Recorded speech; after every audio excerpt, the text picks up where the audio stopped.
Well, Kevin, it's almost 30 degrees cooler in Kansas City this afternoon, but every bit as loud as it was last night.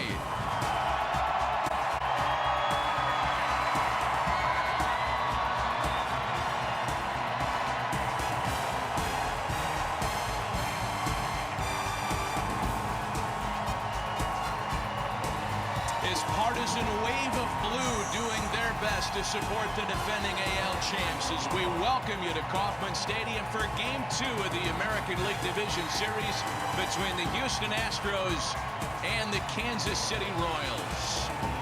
And welcome inside the broadcast booth with Hall of Famer John Smoltz and A.J. Brzezinski, Matt Vasgersian. A.J., let's start with the Royals for the defending AL champs, a 95-win team during the course of the regular season.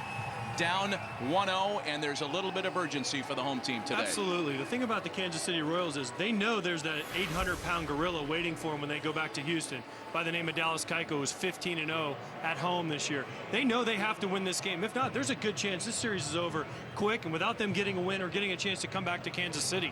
They feel the sense of urgency. They won't admit it, but as a player, you know what's going on, you know what's going to happen, and you have to find a way to win this game. This is a must-win for me for the Kansas City Royals. John, let's talk a little bit about the starting pitching matchup. A couple of veteran starters, each with postseason experience, and two guys who were brought aboard for nights, days just like today. Yeah, these were two huge moves, and you think about the Kansas City Royals, what they lost. They went and got Johnny Cueto, hoping that #1 start and a starter that he can be for moments like tonight. This is the kind of game that last impressions will make up for, as you see, a 4-7 record and that high ERA. Johnny Cueto is going to have his highest gear for the first inning. He can't cruise against the Astros. He's going to have his best stuff and hopefully save it for this moment. For the Astros, they did the same thing. I thought this was a game changer in Kazmir. You see, again, both adjusting quite differently to their new team and both on free agent years. But for Scott Kazmir, it's all about his off speed. The changeup hasn't been as good, and he would love to pass the baton on to his teammate, his Cy Young teammate, up 2-0. A quick turnaround after the late night in Game 1 yesterday when a pair of home runs by Kendry Morales were not enough for the Royals. The Astros hope to steal another one on the road and head back to the Space City, one win away from the ALCS. Game 2 of the division series, Astros and Royals are next.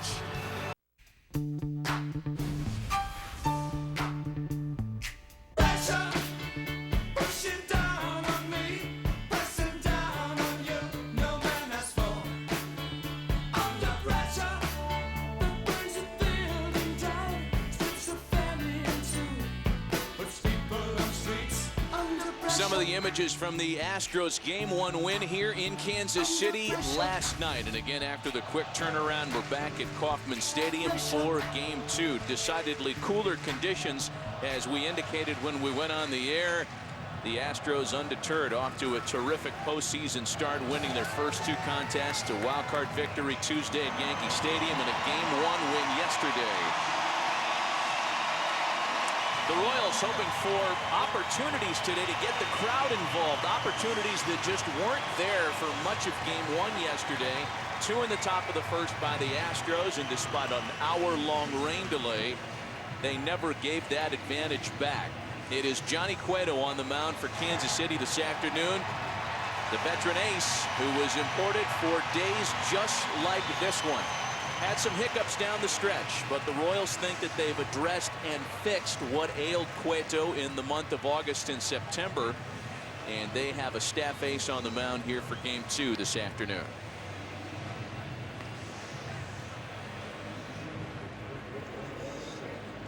We'll take a look at starting lineups in a moment, but this one really is about the starting pitching matchup, John. A couple of guys with postseason experience and two guys who, after being imported over to their current employers, looked very good initially and then hit some road bumps. Yeah, this game can be cruel at times. What have you done for me lately? And last impressions can go a long way. When you're talking about individually, they have their free agent year, but you're talking about a guy now that, in Johnny Cueto, that has to put aside his regular season struggles. The adjustment that we'll talk about with the catcher was obvious, and they've made that adjustment.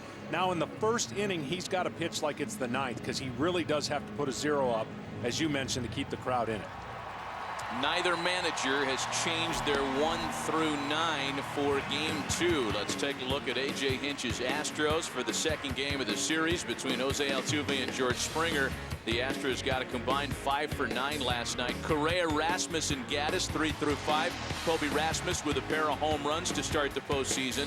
Luis Valbuena, Chris Carter, Jason Castro, and Jake Marisnick, who had a pair of hits in the opener, batting number 9. Well, Johnny Cueto's last tune-up start in the regular season came Sunday in the regular season finale at Minnesota. Threw the ball effortlessly over 5 innings, allowed 1 earned run, walked 4, did allow 6 base hits, but in a very low-pressure situation was able to roll to a 6-1 victory. A completely different story here this afternoon. This is a money start for me, John. This is the start as a free agent you need to put on the board. Jose Altuve the first to face him and offers it the first pitch, popping it into center field. Lorenzo Cain there again today. 1 pitch, 1 out for Johnny Cueto. Well, I was getting ready to say this is the type of guy that can get you in a good mood or a bad mood because he's going to swing at the first pitch, and he did. 1 pitch outs are unbelievable to start a game. But I look for Johnny Cueto's velocity to pick up earlier than it does. He kind of has gears, and he'll cruise, and then he'll start turning his fastball up. His slider has to be a little bit better, his changeup, because this Astros lineup will be aggressive. You either get quick outs or damage one way or the other. George Springer homered in game 1 yesterday. First offering to the Houston right fielder is swung on and missed. The first inning is super important here for Johnny. He has to get through this, keep this crowd. You hear how electric the crowd is right now. Keep them in it. Last night the Astros did a great job scoring 2 in the first and getting them out of the game. And a quick 0-2 count to George Springer. One of the keys for Cueto this afternoon, and we could say the same of Kazmir, according to each manager, is early velocity. Sometimes radar gun readings in the first and second inning can be misleading, but Ned Yost told us before the game we'll know where Johnny is by velocity early on in the ball game.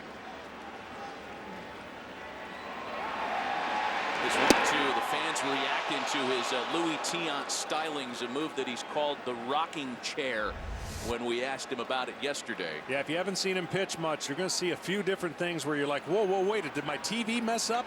No, he has the ability to have different angles. He'll slide step his delivery. He'll do an array of different arm angles. Every pitch he's had a different motion, a different arm angle, a different leg kick. And as a hitter, that messes you up. That messes up your timing. That's what it's all about. Pitching's all about messing up the hitter's timing. And Cueto does a good job of that with his motion. You see this a lot. A lot of pitchers are doing this, especially out of the stretch. The quick pitch, the slide step, the bull rush, as they call it in certain organizations. It just messes hitters' timings up.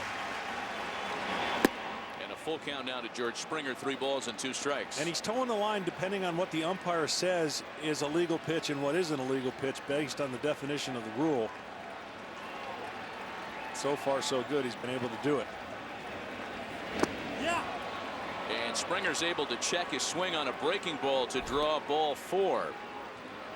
So a first pitch fly ball and then a much deeper at bat that results in a walk. Now, John, as a pitcher, you didn't have all the motions, you didn't have all that, but it would seem to me as a hitter that would mess up your timing, your rhythm, especially out of the windup.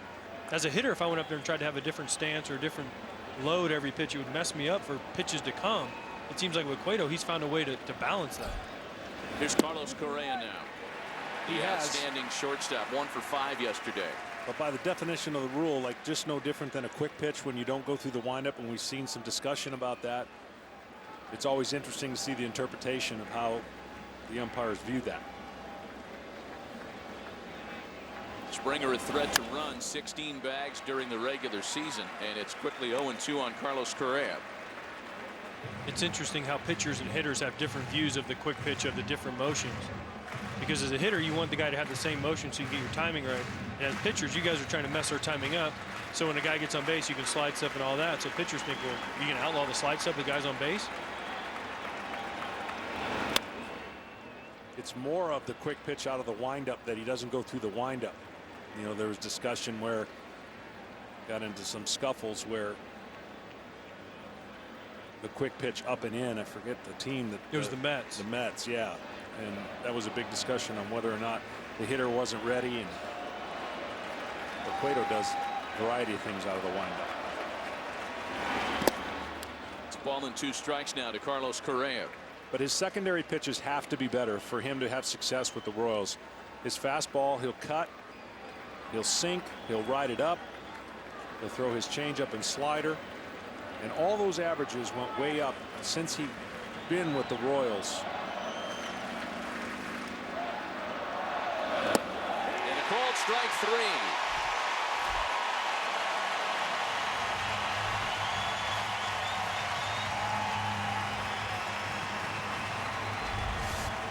This is that front door cutter, starts it in, and see Correa doesn't think it quite caught the corner, never made that turn right there, but stayed in right where Perez had his glove. It's an Astros team that struck out a lot during the regular season. The second most on their lineup. Colby Rasmus now with a man on and 2 away. Undeterred from the strikeout. Yesterday Houston winning despite striking out 14 times. Rasmus jumps on the first pitch as he's been doing all postseason long. Lines it over Rios. Here's Springer being waved around. He'll score without a play at the plate, and once again the Astros have taken a first inning lead. At some point, they're going to stop throwing Colby Rasmus first pitch strikes. He's done all his damage on the first pitch in the wild card game against Tanaka last night, and then again today. I mean, that's a changeup down in the zone, but at some point you're going to bounce when you're going to throw him a curveball in the dirt. Colby Rasmus is going up there ready to swing, and he's not missing the ball, especially the first pitch. Colby Rasmus is red hot right now. 8 home runs in his last 14 games. 2 homers and a double in not even 3 complete postseason games this year for him. And once again, Ned Yost finds himself behind early. So now Evan Gattis with the runner in scoring position, 2 away and a run in. Gattis drove in a first inning run yesterday with a ground ball, part of an 0 for 3 game 1.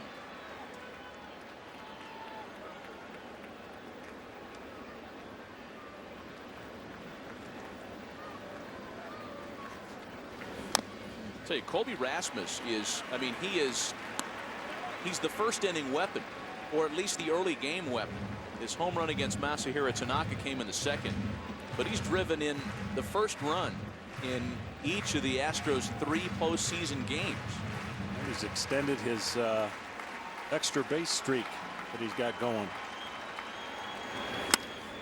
Gattis hits the hole on the left side with a base hit. They're going to hold Rasmus at third. Runners at the corners with 2 away. That Gary Pettis right there stopped Rasmus solely on the fact that Alex Gordon's reputation.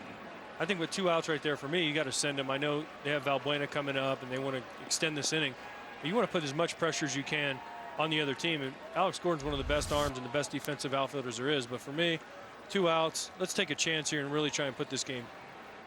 He stopped him way early. You can see how far Gordon doesn't have the ball yet. Rasmus stopped real early. And GP, again, I had him as a third base coach in Texas, but you want to keep that pressure on. But at the same time, if you can get that extra run, that's a huge thing, especially in the first inning against someone like Cueto. So now the left-handed hitting third baseman Luis Valbuena, who was hitless with 3 strikeouts in the opener yesterday. Also got to make a much better 0-2 pitch than he made right there to Gattis. That's the problem with facing the Astros. If you make your pitches, you're going to get a lot of strikeouts. If you don't, you see what happens. Gattis just looks hitterish up there, though, doesn't he? He just looks like a monster in that box. The way he stands, he covers the whole box. You got a lot of quadrants you can go to get him to swing, and he'll, believe it or not, make contact up better than anybody. Astros home run and RBI leader in his first year with the club, as Valbuena fades a foul ball into the seats. Well, a ballpark, guys, that was pretty loud about 5 minutes ago is now probably in the back of its collective mind saying, uh-oh, here we go again. Trying to make some noise behind their staff ace here with 2 strikes and 2 out to Luis Valbuena.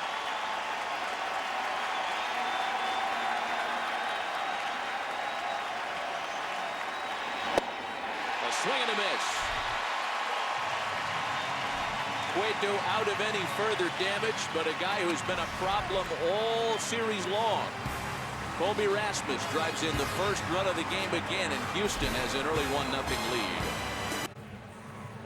Well, we're a half inning in, and Colby Rasmus, as we mentioned, already set a major league record by starting his postseason career with an extra base hit in 5 straight games. Now 6 straight games after his RBI double that put the Astros on the board in the first. It is Alcides Escobar to lead things off for Kansas City. We'll post the rest of the Royals lineup in a moment. A little wake-up call for Christian Colon and the rest of the Royals on a foul ball that, as Royals color analyst Rex Hudler may say, had some hair on it. A ball and a strike to count to Escobar. Scott Kazmir on the mound for the Astros in this game, too. A midseason import from Oakland, who tuned up his final regular season start back on the 30th of September in Seattle in a 7-6 Astros win, for which Kazmir did not get a decision. He, like Johnny Cueto, came to his new employer, was great right out of the gate, and then John hit some stumbles. He has. He's got some interesting splits with the Astros. When he's on, the velocity of his fastball, the command, and the changeup, excellent combination. And Escobar pops it up. That's the first baseman Chris Carter's ball, and that's the first out here in the bottom of the inning. Let's get to the rest of Ned Yost's lineup. He, like A.J. Hinch, not changing a thing. Escobar, Zobrist, and Kane off the top. Eric Hosmer, who was hitless yesterday in the cleanup spot, first base. Kendrys Morales, the switch-hitting DH, a pair of home runs yesterday in the loss. Mike Moustakas, 3-time All-Star Salvador Perez, Alex Gordon, and Alex Rios round things out for Kansas City. Here's the 2-time All-Star Ben Zobrist. He had a couple of singles and a stolen base in the loss yesterday. I'm going to be interested to see how aggressive the Royals are against Kazmir. Kazmir has a history of being able to not find the strike zone, especially early in games. That changeup right there, in the last couple months with the Astros, in August they were hitting 435 off it, in September 429. So that's a big key. He commands his fastball away pretty good, and when the velocity of his fastball is there, that changeup can be a big weapon. A ball and a strike to Zobrist. Another base hit to the opposite field. All 3 of Ben's hits in the series so far have been to right. John, while we have a moment, the 4 keys to the game this afternoon. Well, I think velocity is going to be very, very important for both guys. And I'm not talking about 95, 96, but better velocity. And then that secondary pitches we already saw in the first inning. The Astros take advantage of some of those. Those are going to be key for both pitchers as they try to get back into form. I'm telling you, these guys can be dominant. They just haven't been as dominant with their new teams as they were previous to their old teams.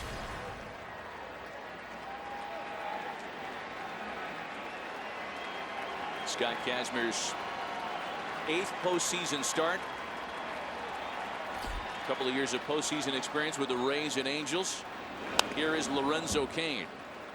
You know, regarding Kazmir getting the ball here today, it might have been a surprise for folks that watched the Astros play down the stretch, because Kazmir was not particularly sharp, noting that the rookie Lance McCullers would have been in play for today.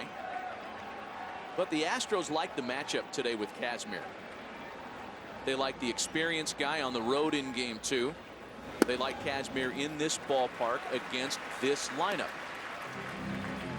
I don't know how much Hinch really likes him, because when we talked to him, he said he's going to have a pretty quick hook. If he sees something early, he's going to get Mike Fiers up and ready to go as soon as possible. So he might say he likes him, but back of his mind, I think there's a little bit of, hey, if we got a chance to steal this game and win it, we're going to do everything we can.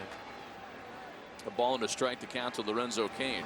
Well, the biggest play, too, when a 22-year-old rookie having 50,000 people cheering for him at home, you got to like your chances of feeling better than on the road when they're all against you. So I'm sure that had something to do with it, as well as the matchup. Kazmir's done pretty well against the Royals his last 3 starts.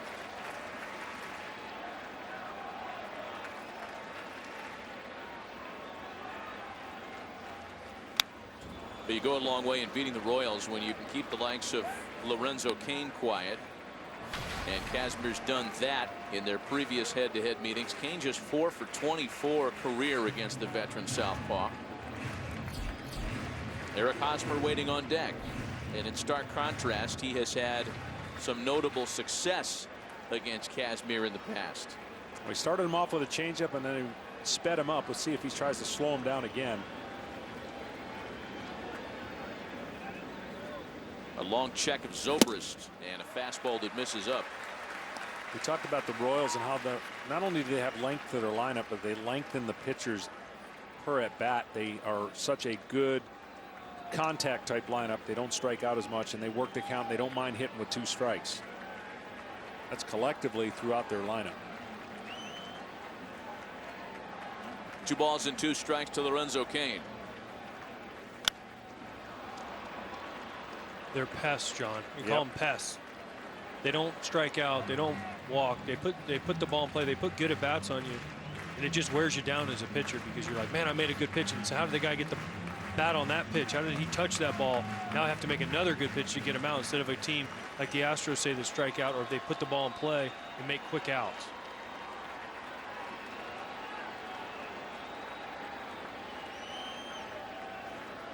Another long check of Zobrist. Cain swings on 2-2 and sends a fly ball out to medium left for Rasmus. And there are 2 gone in the first. You know, the Royals have been put into really unfamiliar territory in the first 2 games of the series as we watch Eric Hosmer dig in. This is a team that had one of the best first inning run differentials in the American League. In fact, in all of baseball, there was only one team that outscored its opponents more in the first inning this year. Down early yesterday and down 1-0 here in game 2 this afternoon. So here is Eric Hosmer, as we mentioned, hitless in the opener last night, 0 for 4. For Kazmir, he was coming off that incredible July 2-0 with a 0.26 ERA. And then August and September just didn't get it going. Only 1 win against 6 losses. In September, really, the ERA higher than you would like, 6.52.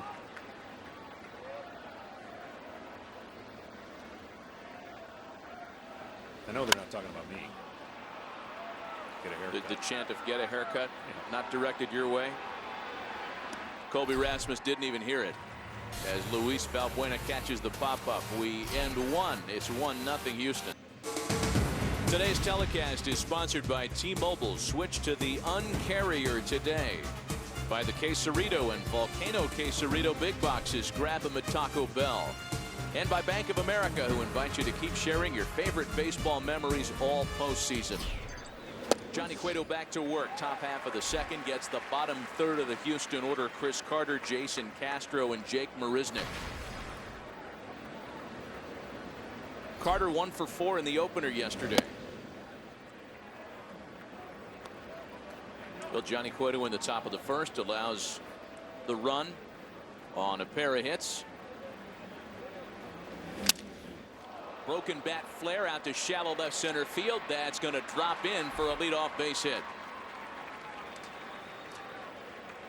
You know, we talked about Johnny Cueto coming over to Kansas City, having a couple of good starts, and then going into an apparent funk. And the Royals think that they've diagnosed this. This information's been out there. It's been widely discussed, and it regards the catcher's target, John. Yeah, we're creatures of habit, are the pitchers, and he was used to the Reds getting down with him. To get his eyes really looking at a pitch down, and you know that Perez is a much bigger catcher. You see on the left his body and position of the glove, and now look what he's trying to do to entice the ball down for Johnny Cueto. So it's something he has been comfortable with. It's all he knows, and now Perez is making the adjustment. Right, wrong, or indifferent, it's part of the deal when you're dealing with a pitcher and what he likes. And certain guys, it affects them. And maybe not to the degree of a 4-point-something ERA, but nonetheless, they've addressed it. 0-1 the count to Jason Castro. And I'm curious your perspective on this, AJ. I mean, here I am sitting next to a pitcher and a catcher. Is this real? Is this imagined? What's your take on it? It is real. I applaud Salvador Perez for making the adjustment and wanting to make the adjustment because he's a big guy. He makes me look like a small guy. And for him to be able to make that adjustment, change his stance, he's not only been doing it for Cueto, he's been doing it for almost all the other pitchers on their staff also. He deserves some credit for making that adjustment. And Cueto, hey, whatever it takes to make that pitcher comfortable out there. There's been pitchers that I've called that you have to sit up a certain way or set up wherever they want you to do or wherever they want you to give the target. And you have to do it because that's what helps them. 2 strikes to the Houston catcher, Jason Castro. And John, I'm sure you never told a catcher, hey, don't set up here, don't set up there. You know, Hall of Fame guys, they can just throw it anywhere. Whatever visual they have, they just throw it, and it's fine. Well, not quite, but I did go through a slew of catchers. The biggest thing for me is you're standing out there 60 feet and you're really wanting the best advantage that you can get against the hitter and certain things you like or dislike. And the only thing that I never really wanted, I didn't want the catcher to hide on a pitch inside, meaning I didn't see enough of him and I saw the glove kind of hide behind the leg, and I didn't like the real high target where a guy would kind of squat up or stand up. I didn't like those two things. You and Bill Dickey would not have gotten along very well. Yeah. Castro checks his swing, and from 0-2 now to a full count. Now the question is it the glove or is it his body? Because you can't change a guy's body. You can move the glove around. Like you said, you didn't like a catcher to hide, but with Salvador Perez, it seems more the glove is on about the same level, but his body is lower than the actual target with the glove itself. Full count, 3 balls and 2 strikes to Jason Castro, leadoff hitter aboard here in the second. And ball 4. That's a plate appearance that started 0-2. And the first 2 hitters are aboard here in the second inning. Well, and this is a guy, Castro, who's really been struggling coming in, and you see the pitch just in off the plate. For Johnny Cueto, it's been a little bit too much of this, where he's had hitters in nice counts for a pitcher and hasn't been able to put them away. Even his last start, he only gave up 1 run, but as you mentioned, a lot of walks, a lot of hits, a lot of traffic on the bases. And that's one thing you want to avoid in the postseason is traffic on the bases. So now the number 9 hitter, Jake Marisnick, who had a pair of base hits in the opener yesterday. Carter and Castro aboard to start the inning. Marisnick shortening up. Nobody home at third. The throw to first is too late. That hesitation cost Mike Moustakas, and the bases are loaded with nobody out. If you watch this, Marisnick doesn't bunt it that great, but because he placed it perfectly to third baseman, and I believe Johnny Cueto was the one telling him to go to third. If you get the high, he's yelling at third, even pointing right there, and therefore Marisnick can run down the line, and you can see he beats it fairly easily. So that for me is on Cueto. Just get the out and move on. But sometimes you try to be too aggressive and you want to be overly aggressive and try to get the guy at third baseman instead of just take the out and move on to the next guy. This is what leads to big innings. That is scored as a base hit, and it sets up arguably the most dangerous hitter in the Houston lineup, and that's the leadoff man, Jose Altuve. Well, the infield for the Royals looks like they're going to kind of guess what kind of balls hit. Carter not with a lot of speed. Altuve is always up there hacking behind 0-1. So they're not all the way in, they're not all the way back. They're going to kind of read it. Altuve is certainly going to make things happen right when he steps in the box, so there's no question what he's trying to do. Carter, Castro, and Marisnick aboard with nobody out. Cueto and the Royals in early trouble here in the second.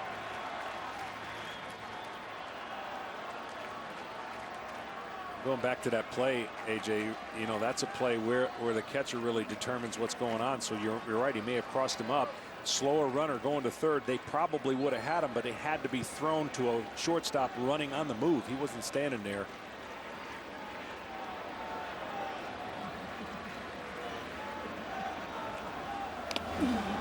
Boy, a foul ball that clips just about everybody on its way back. It's 0-2 to Altuve as we take another look at the bunt. You're right, John. It normally is the catcher's call, but you see they kind of had the semi-wheel play on where Escobar is going to third. You see Cueto right there pointing to Moose, hey, third. But I think Moose realized, oh no, I don't have a sure thing at third. I'm gonna try and get the out at first. But the way Marisnick runs, it was just too quick. It was too quick, too aggressive of a call by Cueto. And I don't know if it was Cueto or Sal Perez yelling, but the way Cueto acted, he was acting like he was making the call. Altuve sends a fly ball into very shallow right for Alex Rios. Not deep enough to get Carter home from third, and that's a huge first out.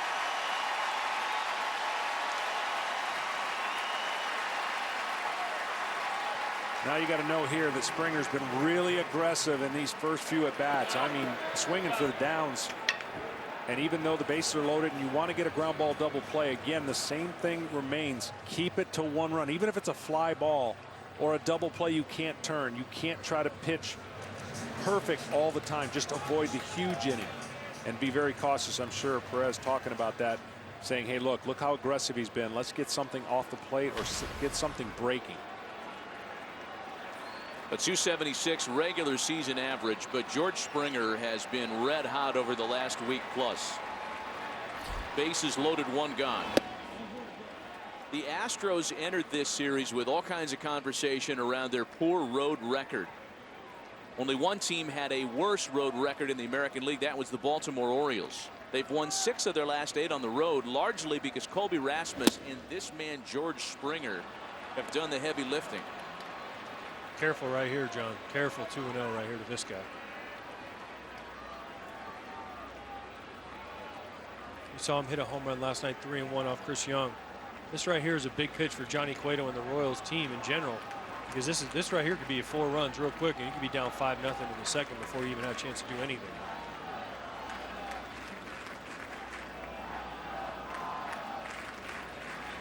George Springer has been a tough guy to double up this year as well. If you're thinking about that, getting Johnny Cueto out of the jam, he's grounded into only 4 double plays in almost 400 at-bats this year.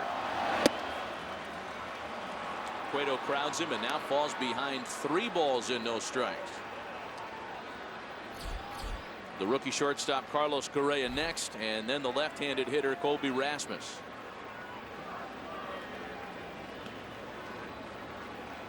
The 3-0. A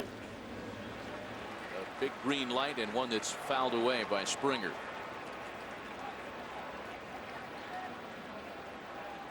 You can tell generated velocity right now out of Johnny Cueto, and a couple of them have been underneath and got the ball up.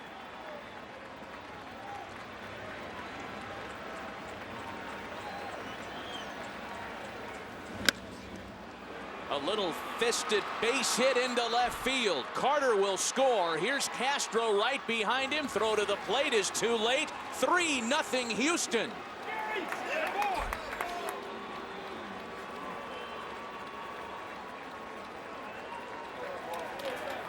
Nice job, Jerry. Boy.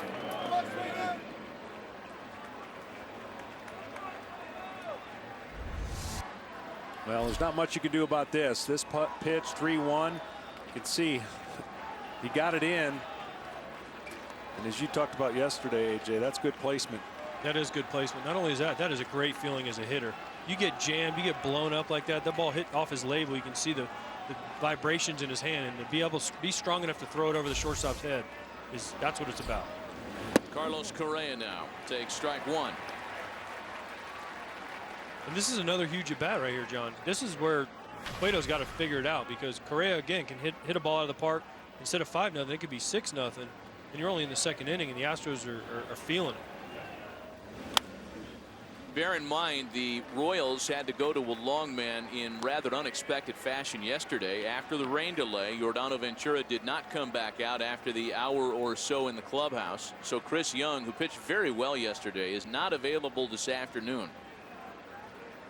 Chris Medlin would be that long guy today. Nobody up behind Cueto at this point, but you know in the back of Ned Yost's mind, he is kicking around those scenarios.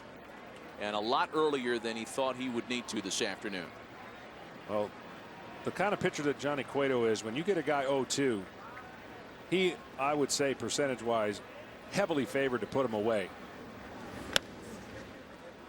There's another one fought off, lined into foul territory, and out of reach for Moustakas. It's still 1-2. And Springer worked a walk after being 0-2, and then he flipped the script on him and got 3-1, although it didn't hit a great, it wasn't a line drive, but in the book it looked that way. Sure it was.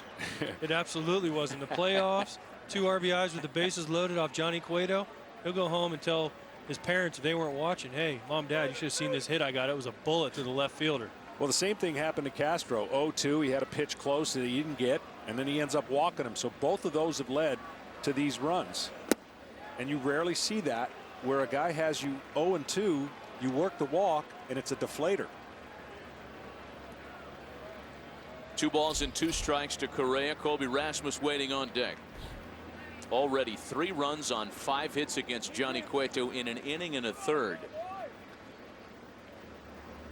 I mean, if we thought that the crowd was taken out of it early yesterday, this is a silent capacity crowd this afternoon. They're not waving their towels right now.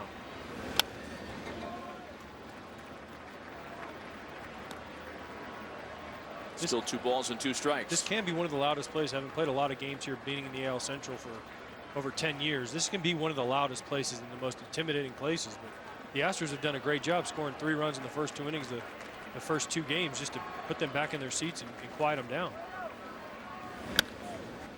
It's so much easier said than done to get the early lead against the Kansas City Royals and be able to avoid their stingy back of the bullpen. I mean, that's the game plan, right? Everybody goes into a series with Kansas City and says, we got to get early leads.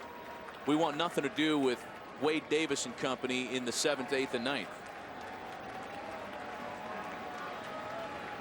No doubt it's in the back of your mind. The one thing I haven't seen out of Johnny Cueto is his secondary pitches have not had that put away. A lot of fastballs. 2-2 to Correa. He calls for and is granted time. This Astro lineup has quadrants you can go to. We talked about the free swinging, but they have not been free swinging with runners on. They've been making contact. Their strikeouts are very rarely coming in these situations, although yesterday 5 times with a runner on. All 14 in total. The next 2-2. Well, this is exactly why the crowds have not had an opportunity to make early noise. Yesterday, 3 runs on 4 hits for Houston, and today almost the same story.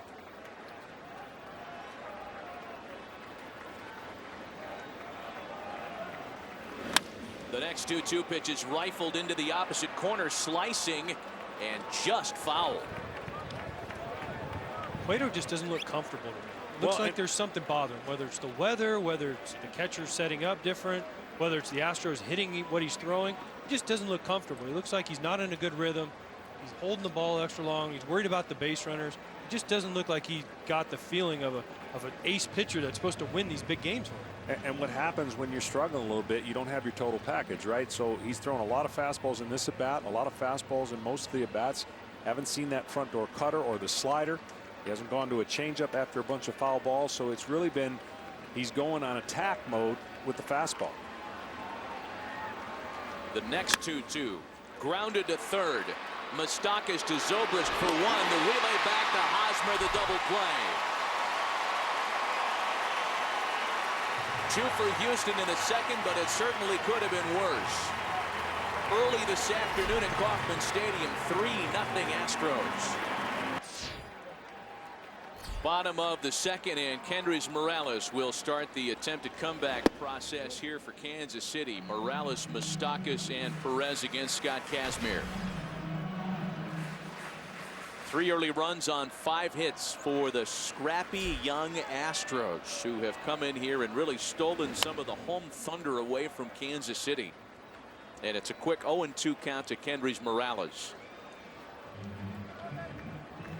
Well, it's a small sample size, but Kazmir, when the team has had his given him a lead, 4.82 ERA, and only 18 innings have they had the lead while he's been on the mound.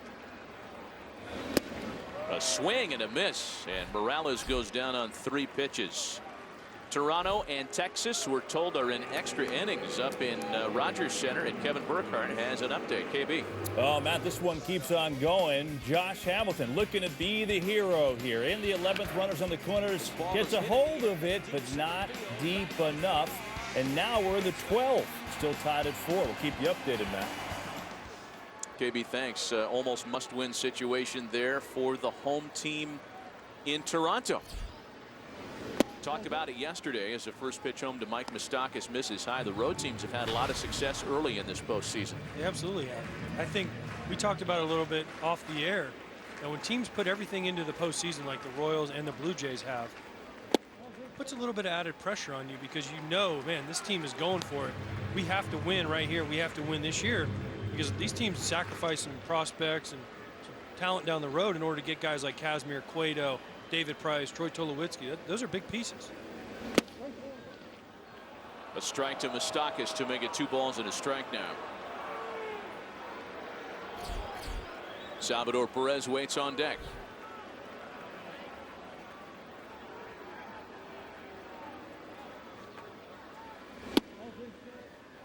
To 3-1.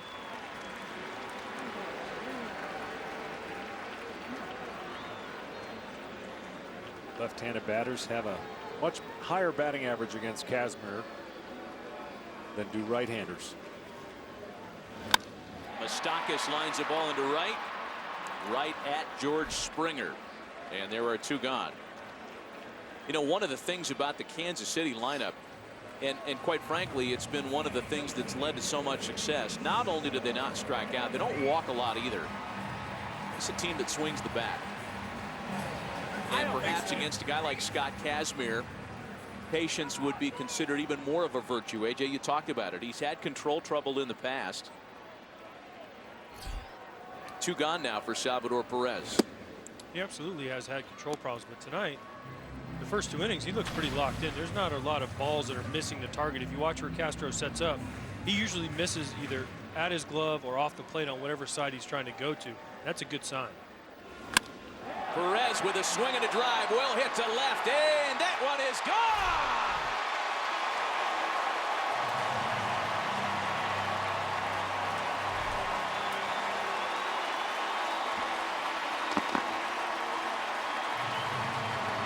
Are we watching the same game from yesterday? Kansas City down 3-0 going to the bottom of the second. They get a solo shot. It's Sal Perez who provides the power today.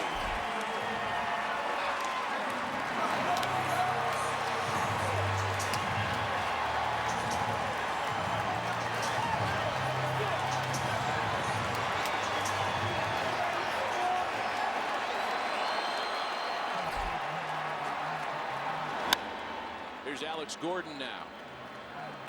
This is a product. Perez they're trying to get the ball in, trying to cut it in on his hands right down the middle. And the catcher knows it, the pitcher knows it. As soon as he releases the ball and that ball has no break to it whatsoever, that spin is a perfect recipe for a hitter to launch one over the fence. And of course, right when I say that he's hitting the spots, he's throwing it right where he wants to, John. The very next pitch, he misses out over the plate trying to go in. And that usually leads to danger and damage. A ball and a strike from Kazmir to Gordon.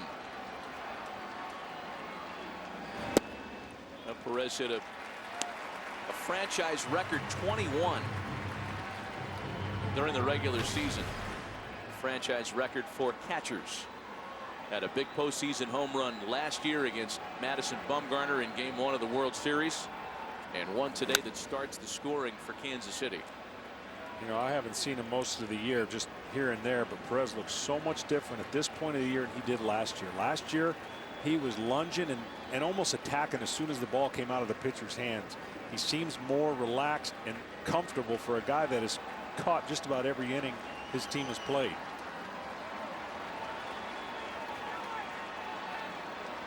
Two to Gordon, foul back. Look where Castro sets up right here. You can see his targets up and in at his belt line, and you can see him reach back. As a catcher, whenever you go in and you feel that reach back, you just pray. Man, as soon as he lets it go, you're like, please foul this pitch off, because you know it's going to be trouble. Gordon wraps the 2-2 pitch to second for Altuve, and that retires the side. Not before Salvador Perez can get the Royals on the board. The end of 2. It's 3-1 Houston. Well, the Royals' 3-time All-Star catcher gets them into the run column this afternoon with his home run, making it a 3-1 ball game. Colby Rasmus offering at the first pitch once again, this time to not as much success as he falls behind 0-1. It was a first pitch RBI double in the first that cracked the scoreboard today. Houston with 2 in the second. And it's quickly 0-2 on Colby Rasmus. Now this is where he's got to make an adjustment, does Cueto. 0-2. Make the pitch you want to make to the location you want to make it, and put the hitter on notice that you're going to be able to finish them off. That one was right down the middle. So his fastball velocity has gone up in the last 16 or 18, about 93.1 miles per hour as he started off his first 16, 91.5. So that's that adrenaline, that's that level or gear that he's trying to go to. Now he's down 3-1. So velocity is not the lone indicator of what we were going to see from Johnny Cueto today. And Ned Yost, he never indicated it would be the lone indicator, but he thought it would be a place to start to try to peer into what he was going to get out of Cueto today. The velocity's been okay. In fact, it's been good. Those stats demonstrate that what John talked about earlier in the game, that he needed to start with that velocity. And a ball and 2 strikes to Rasmus now. Start there and not go to it when you need it. Yeah. If you start there, maybe you can go into another, even a higher gear. Start at 93, maybe get to 95. Instead, he started at 91, and then when he gets in trouble, he tries to amp it up to 93. Rasmus with a swing and a drive. That one well hit out to right center. Kane back at the track, at the wall, and Colby Rasmus has done it again.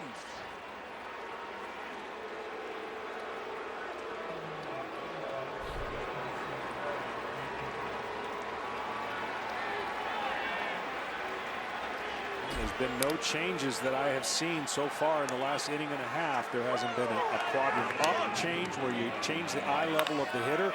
It's been on the attack with his fastball flat over the plate, even though the velocity's picked up his location. And he's got to be able to trust that changeup and slider. Here's Evan Gattis now. On the first pitch, he rolls over to shortstop. Escobar has it, and there's one away. Colby Rasmus is absolutely unconscious right now. Well, fastball that was supposed to be away, and you see had to reach up over the middle of the plate, and his gear swing right now is in the best gear. Anything up, he's been able to drive. And there we saw the first pitch to Gattis, a little cutter slash slider, and he was able to ground out to short. Those are the pitches you can't just rear back and be able to throw. Luis Valbuena pops up on the first offering, and there are 2 gone.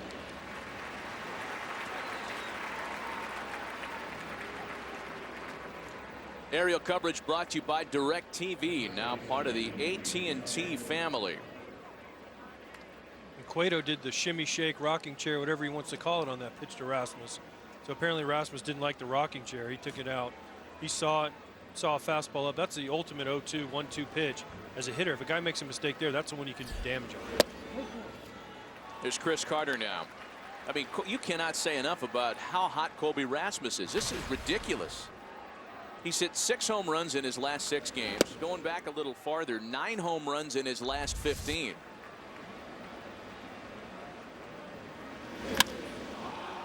And he was totally unimpressed with the herky-jerky Cueto stylings. What do they say in Major League?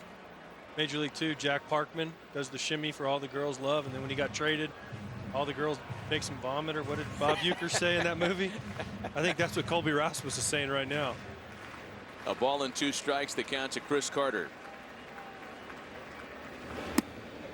You know, Colby Rasmus is a notable free agent outfielder to be, and look, the price of poker goes up for guys that shine in the postseason. We've seen it throughout the course of baseball history. Yeah, this is not your typical guy that's in his groove, and you can just turn off what the last month and a half has been. Johnny Cueto in that home park in Cincinnati versus this spacious park is a different pitcher right now. And Carter's rung up. Another opportunity and another one cashed in on by Colby Rasmus. A double, a home run, and a big part of a 4-1 Astros lead. Well, before the game, Colby Rasmus was shuffling around the Houston clubhouse looking like a kid that was ready to punch the clock and sell popcorn at the ballpark today. But as soon as putting on that orange jersey, it has been the equivalent of a Superman cape. I wish we could have had a unbelievable. picture of his, I wish we could have got a picture of his outfit today. That's one of the greatest outfits I've ever seen in a clubhouse. I mean, it looked like he might have been on his way to like a Beavis and Butthead revival convention someplace. I mean, he has completely shifted gears as soon as these games have begun. and he has been playing like an absolute MVP in 3 straight postseason games now. He's been the story for the Astros. 2 balls and a strike to Alex Rios, leading things off in the home third, with Kansas City now down once again by 3. Scott Kazmir, the beneficiary of Rasmus's heroics, and it's 2-2 now to Rios. You know, we talk about the free agent class of outfielders coming up this winter. Sooner rather than later, guys like Justin Upton, Jason Hayward, Yoenis Cespedes gets a lot of play now. Alex Gordon and Rasmus. And here's Alex Rios cashing in. A leadoff double here to start the home third. Well, Astros manager A.J. Hinch feeling good about the way this series has started, and between innings, J.P. Morosi had a chance to visit with him. Well, AJ, Carlos Beltran had a pretty good postseason for Houston back in 2004. How about Colby Rasmus now in 2015? It's pretty good. You know, when he gets hot, it's pretty electrifying. I mean, he's got some kind of pop for a thin guy that you know, hunts his fastballs. When he gets it, he can do some damage. Early lead again here in game 2. How much confidence is that now giving Scott Kazmir? It's big. 2 days in a row. You know, we get in this environment, at this ballpark, against this team, you get a lead and things settle in a little bit. The second night in a row where they've hit a home run and we've come back with one of our own. So lead's never big enough in this park, but for Kaz, it's going to be nice to have a little bit of a cushion. Thanks, AJ. All right, thanks. Kazmir working with the runner in scoring position. Nobody out here. Alcides Escobar, the batter. Home crowd starting to get back into it here at Kauffman Stadium.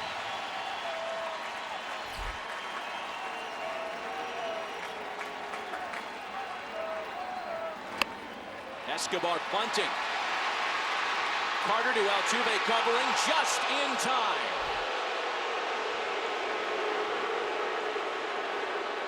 This is a nice play by Jose Altuve to get there. You can see Carter and Kazmir kind of looking at each other like who's going to get the ball. And you could see that right away Altuve was busting it over there to get there and have someone covering first base. I thought he beat this looking at live. I was a little concerned when he jumped at the bag right here, that jump for the bag, but it still looked like he got his foot down in time. That's a tough read for the umpire coming over, trying to see the second baseman, which traditionally is the first baseman, listening for both. And he's going to be safe. Fans reacting to the replay. They are reviewing this. See right there, Escobar stepped right on Altuve's foot too. You saw Altuve kind of limp off, but that's gotta hurt right there. You see him in an awkward position. Escobar busting it down the line, Altuve busting it to first base, and that's a huge play because that puts a tying run up here at the plate. John, I would agree with you. It would appear that this one's going to be overturned. Whenever you see, you know, the umpires listen for the ball, the glove, and the foot, right? You have a different runner and a much lighter foot into Altuve coming over to first base, trying to make that play, and then Escobar jumping for the bag.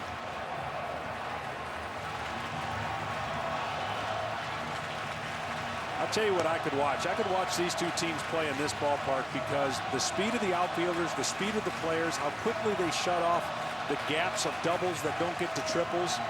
This is a big yard, an athletic outfield for both teams. Ball is overturned.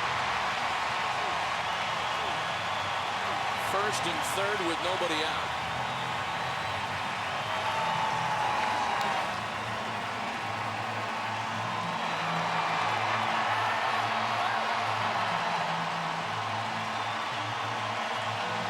Well, the best opportunity yet for the home crowd to get involved.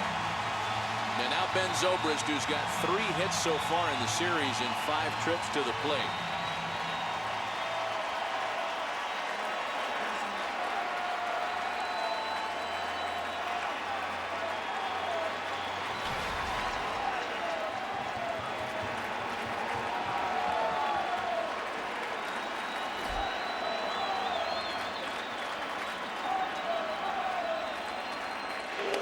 This is a situation we talked about with Ned Yost today.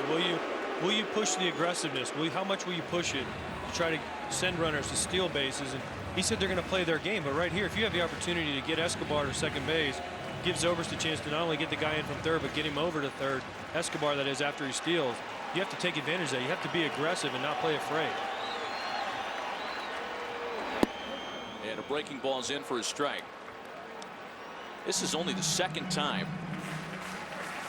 in almost 12 innings in this series that the Royals have had a runner in scoring position with less than 2 out. Opportunities just were not there yesterday.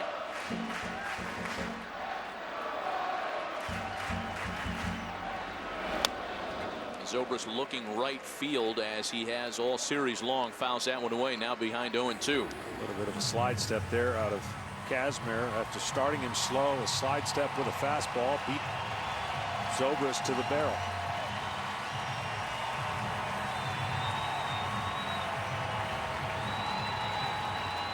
Ben Zobrist, drafted by the Astros back in 2004, former Astro property against the Houston native Scott Kazmir.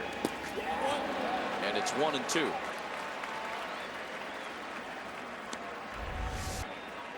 This is a great stop here by Jason Castro. You see how far in front of the plate that thing bounced. Him to keep his glove down there in his 5-hole, keep it right in front of him, so not only can Rios not score from third, but it keeps Escobar from moving up to second like we just talked about. Instead of him having to steal second, he could have walked to second if that ball bounces anywhere away from Jason Castro. Escobar has not tried to run so far in this plate appearance by Zobrist. The 1-2 to 2 balls and 2 strikes now. That's a great take and a really good pitch. That's where, as a pitcher, you're hoping that you get an aggressive hitter to want to sneak that fastball or try to attack the fastball and throw the slider under the hands. I would not be surprised right here. You're talking about a slide step, to see a slide step changeup right here to Ben Zobrist to try to get him out in front and get a pop up.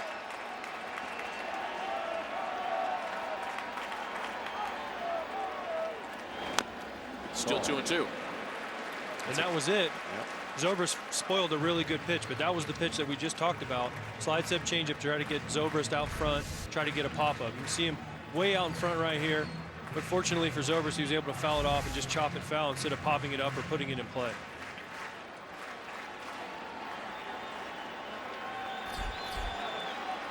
Lorenzo Cain waits on deck. Runners at the corners, nobody out. Kansas City down 3.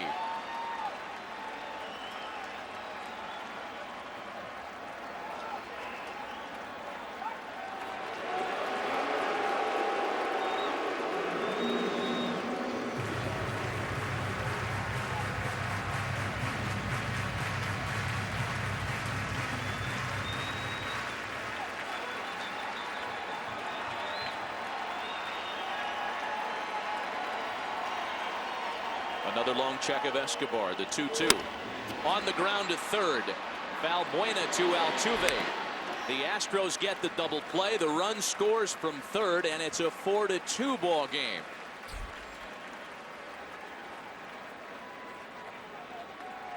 Double plays are the greatest things in the world for the pitcher, but there could have been a better timing double play for the Astros right there with the meat of the order coming up. Zobrist hit it hard, but 2 outs. You'll give up 1 run for 2 outs with the lead. Damage control. It's all about damage control right there. You give up 1, you can live with that. You don't want to give up 2 or 3 and get the Royals right back into this game. 1, it kills the rally. It only gives up 1 run. So now Lorenzo Cain, he flied to left in his first try today. 1 for 5 so far in the series. Scott Kazmir gave up the home run in the second. A double and a single here in the third, and is trying to minimize this at just a single run.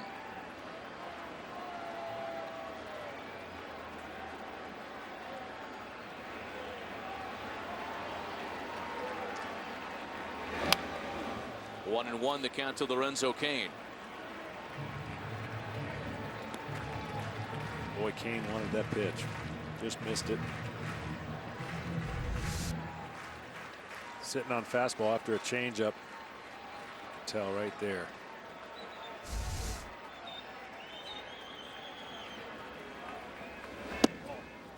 That fastball just missed.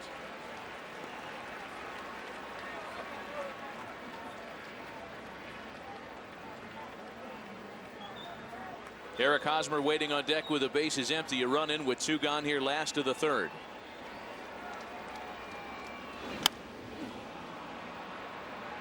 In the air and angling toward the seats. Springer near the tarp to retire the side. Kansas City has to settle with 1 in their half of the 3rd. On to the 4th. 4-2 Astros. The Astros enjoying a 4-2 lead as we start the 4th. This 2015 postseason could not possibly have gotten off to a better start for a team that hasn't been in the fall dance in a decade. Welcome back to Kansas City alongside Hall of Famer John Smoltz, A.J. Pierzynski, J.P. Morosi, Matt Vasgersian. 4-2 Astros, top half of the 4th inning. It'll be Jason Castro that leads things off. The 1-0 pitch to him from Johnny Cueto misses up and away. Castro, Marisnik, and then the top of the order, Jose Altuve. And if you're just tuning in, Houston has scored in all 3 of the innings they've opened today. An RBI double in the 1st, 2 runs in the 2nd, then a Colby Rasmus homer in the 3rd as Castro is retired. So it is with that early deficit that J.P. Morosi had a chance to visit with Royals manager Ned Yost between innings. Ned, early deficit again here in game 2, but how important was salvia swing to get you guys back on the board? Well, it was important. Anything we can do to get this great crowd into the game is important. And, you know, our fans have been outstanding all year long, and they're just looking for something to cheer for. Ned, with Cueto, what are the keys for him to settle back in and make sure he can give you the length that you now need here in game 2? Well, you know, what Johnny can do is he can get quick pitch outs. He's made 2 mistakes, really, in this game, and both of them come to Rasmus. The 2nd inning, you know, they didn't hit a ball hard, but, you know, they resulted in 2 runs for him. So it's good hitting there. But, you know, Johnny just needs to get a couple quick outs here and get the pitch count back in his favor. Thanks so much, Ned. Thank you. And, you know, Ned Yost, of course, guys, hoping for the best with Johnny Cueto after the rain-shortened start yesterday by Ventura. But the fact is, this has kind of been how it's gone for Cueto as a Royal. I mean, opponents hit .307 against him in 13 Kansas City starts. He gave up 10 home runs, an ERA near 5. The 1-2 is swung on a miss by Jake Marisnik. 2 quick outs to have opened the 4th. Well, that's a little bit better start. You saw the 0-2 pitch right there, just missed. He would have liked to have it. And then the pitch inside, he's changing locations, and he's moving the ball around through a couple changeups and a curveball this inning. I think against the Astros, you can't live with fastballs, especially if you're not 97, 98 miles an hour. You have to make pitches. And early on, he didn't make enough pitches that we're used to seeing. And he's gone down, I'm sure, and looked at video. Jose Altuve swats at the first pitch and sends it out to left center, handled by Lorenzo Cain. Johnny Cueto's quickest and best inning of the afternoon.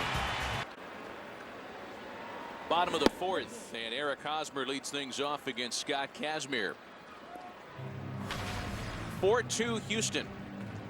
But the difference here in the bottom of the 4th is that Kansas City comes to the plate, having actually shut down the Astros for the first time today.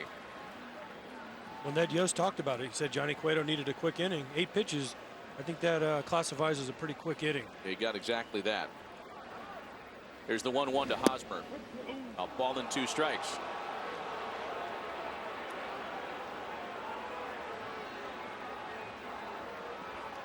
Hosmer popped out in his first try today. 0 for 5 in the series. You know, we said it earlier, you go a long way in beating the Royals when you can quiet down Eric Hosmer and Lorenzo Cain. And that's exactly what Houston pitching has done early in this series.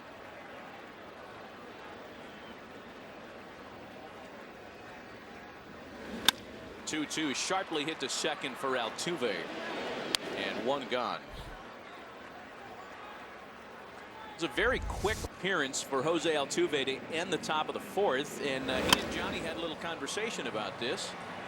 I'm trying in my wildest imagination to see what this would be about. I mean, it doesn't seem heated in any way, but I still can't figure out why you would go over and talk to the opposing player like that as a pitcher. You just don't, you know, you rarely see that. You know the cameras are going to be on you. Yeah, giving him an attaboy. You know, next time, why don't you take a pitch? Maybe he's saying. I think he's saying thank you for swinging at the first pitch and only having 4 pitches and 3 at-bats. Yeah. He's the one guy that hasn't gone deep and counts with him. 1 away now for Kendrys Morales. He struck out on 3 pitches back in the second. The only strikeout for Scott Kazmir to date so far.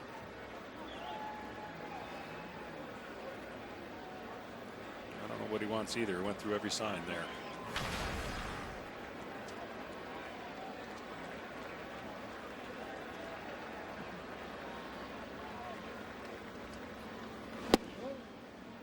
Sometimes pitchers, John, will shake just to shake. I know that's hard for you to believe. No, it's not hard to believe. We have guys that I've caught that have shaken. You put down a fastball away, they'll shake through every pitch just to go back to the original and mess with the hitter.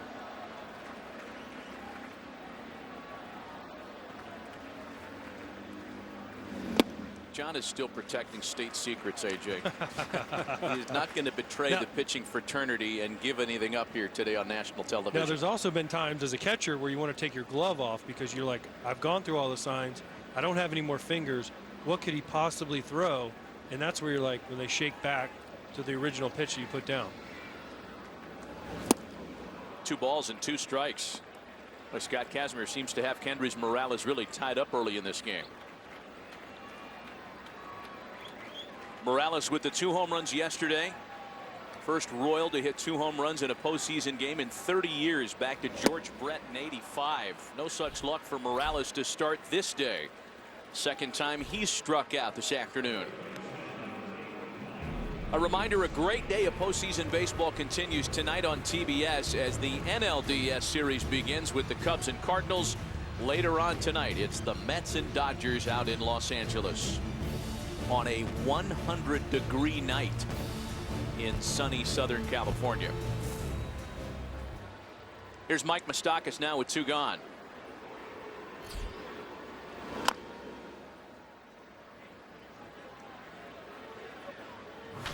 What does Clayton Kershaw have to do to get, non-heat wave conditions in the postseason? Wasn't this the same story last year for him against the Cardinals? Yeah.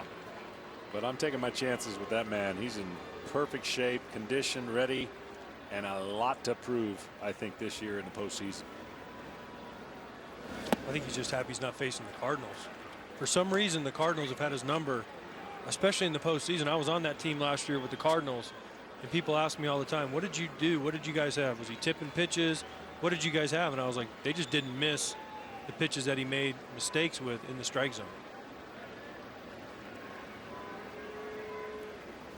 0-2 to Moustakas is ripped foul. Saw the Astros shift out of the defensive overload when the count got to 0-2 on Moustakas. Carlos Correa had been on the other side of the second base bag, but after 0-2 he went back to the standard shortstop spot.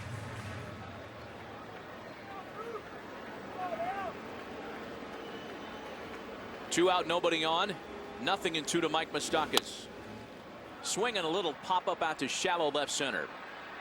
Colby Rasmus has it, and the side is retired in order in the last of the 4th. The hottest hitter of the postseason, Colby Rasmus, bats 3rd when we go to the top of the 5th. Today's telecast is sponsored by Budweiser. Make a plan to make it home. By the 2016, I'll get it right, Ford Explorer, be unstoppable. And by AT&T, DirecTV and AT&T are now one, bringing television and wireless together. I happen to like the 14 and 15 Ford Explorer, but the 16 is also very, very good. George Springer leads things off here in the 5th. Springer, Correa, and Rasmus against Johnny Cueto, trying to make it back-to-back scoreless innings for the first time in this start. 4-2 Houston. Astros grabbed the lead in the 1st. At one point had a 3-0 advantage. Kansas City coming up with runs in the bottom of the 2nd and 3rd to make it 4-2. Kevin Burkhardt will tell us what's happening up in Canada in a moment. Springer's jammed a ground ball out to short for Escobar. And that's 7 in a row retired by Johnny Cueto. As for that game break, KB, what's happening between the Rangers and the Jays? Wild bottom 13th. First, the bench is cleared with Donaldson and Kella going at it. Now Kella on the mound facing Edwin Encarnacion. Deep to center, but not enough And so we go to the 14th. We're still tied at 4, Matty. What a game. You bet. And that's, those are two teams that can get a little chippy. Josh Donaldson tends to inspire competition and temper. And I think Rougned is a similar type of player on the other side, and they are still locked up, getting deeper into extra innings at Rogers Center. A ball and a strike to count to Carlos Correa. Well, Cueto has sped up his cadence a little bit, getting back on the mound, getting after it a little quicker, trying to get that rhythm that he's so used to having. One note, and we are reminded of this, as J.P. Morosi tends to keep track of such details, that LaTroy Hawkins is now on the mound for the Jays, and he is one of the 3 active players in baseball older than A.J. Hinch.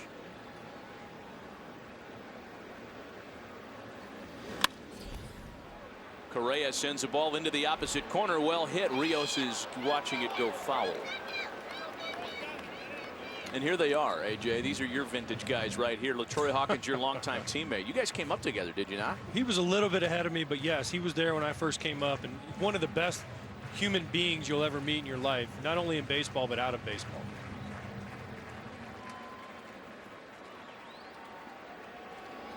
A.J. Hinch has had such a great run in his first year as Astros manager.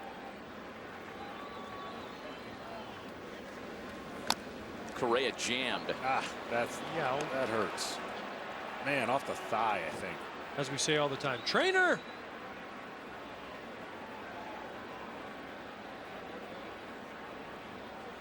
Thigh, upper knee. Man, saw Lorenzo Cain do that just before the year ended.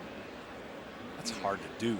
You said you've done that before. I've actually done that a few times. I usually do that about once a year, and it's a sinker in from a lefty, being a left-handed hitter, or a cutter in, and you just catch it so deep and so late. And people find it hard to believe that you can actually hit a ball off your back leg. But when you do it, it knocks the wind out of you. You can see Correa down. It knocks the wind out of you, knocks the breath out of you. It takes you a minute. Plus, you feel kind of foolish. You just feel foolish. You're like, I just hit a ball off my back knee. Okay, so who's meaner, the pitcher that's going to go back in there or the catcher that calls it to go back in there? Both of them, because you know it's coming too. You know right now Cueto's like, man, I can sink this guy in again, and he wants no part of it. And Perez is going, I watched that guy go down. I can hear him scream when it hits him. So now you know he's coming right back in here. You can see Correa trying to get his hands in, bam, off the back knee. Whew. That is not a good feeling. Plus, you know you're on national television. There's millions of people watching right now. Puerto Rico, all of Puerto Rico's watching Carlos Correa. He's rolling around on the ground, trying not to act like it hurt, but there's no hiding that one. Well, the hard part is obviously he's got to play shortstop and move around. I'm going to leave him in here to see if he can, adrenaline alone, get that thing to stop throbbing. At 21 years old, there's no pain at 21, John. When you get to A.J. Hinch's age, you know that's when the pain really kicks in at 40. 38 like myself, it's not as bad, but 21 you feel no pain, especially in the playoffs. So after making sure Correa is okay to continue, it's a 1-2 count to him with one out and the base is empty here, top of the 5th.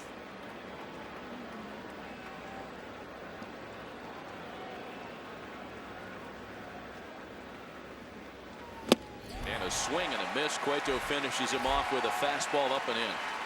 There you go, right back in there, John, just like you said. Yeah. You could see Correa, he wanted no part of swinging to that ball. He knew it was a strike, but he knew that there's no way I want to hit another ball off my knee.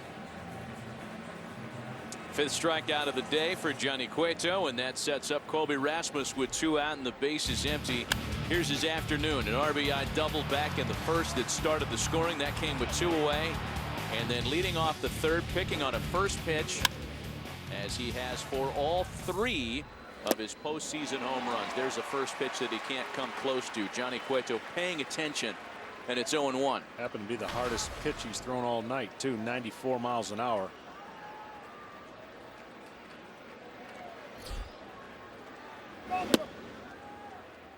A ball and a strike to Rasmus.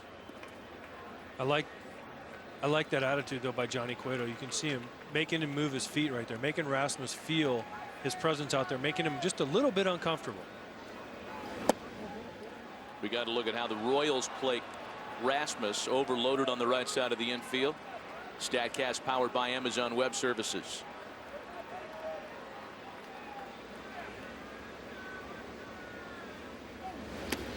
And it's 3 balls and a strike.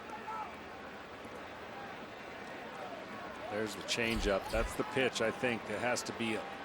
You have to have that pitch against the Houston Astros. You see him get mad. Cueto did when he missed away and got behind now.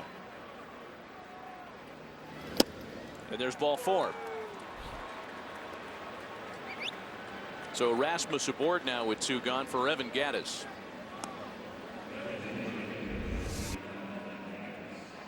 And before that, ball 4, regather, focus, channel your inner chi, and go to work getting on base. You know, I got the sense from A.J. Hinch when we talked to him earlier today that not only in regards to Rasmus, but everything. Don't touch any of the furniture. Things are going just fine. Let's just let this happen. We're rolling. Don't say a word to anybody. Go out there and get them. A ball and a strike to count to Evan Gattis.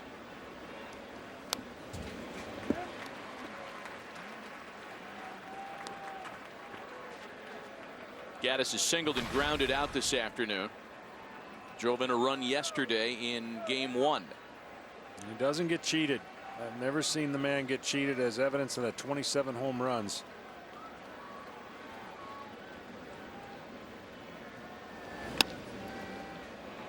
Little pop out over second base. Zobrist read it well off the bat and is able to make the catch to retire the side. Another scoreless inning posted by Johnny Cueto. A reminder, official caps, hoodies, jackets, and more. Celebrate the postseason with your favorite team at the MLB.com shop. And you can follow every pitch of the postseason with MLB.com At Bat, the #1 app for live baseball. Stay connected. Download the At Bat app today. Scott Kazmir back to work. After scoreless 4th, he will face Salvador Perez, Alex Gordon, and Alex Rios here in the 5th. Sunshine for the first time here this afternoon at Kauffman Stadium. And the shadow situation may become interesting the later we get into this one. The outfield, as you see, bathed in sunlight, as is the cutout behind second base. Sal Perez hit the home run in the 2nd that started the scoring for Kansas City. They added another on a ground ball off the bat of Ben Zobrist that turned into a double play. Very interested to see how A.J. Hinch handles Kazmir from this point on, if he gets through the 5th inning, and what he's trying. How many more innings will he be looking to steal? Full count, 3-2. He can take more chances with whatever strategy he wants, having won the first game. But don't think for an instant they aren't trying to go home 2-0 if they got a chance to bridge the gap with bullpen after this inning. A swing and a miss. 3rd strikeout of the game for Scott Kazmir. Well, at this point, he was going to try to stay away after getting the home run that he tried to come in and didn't get it done.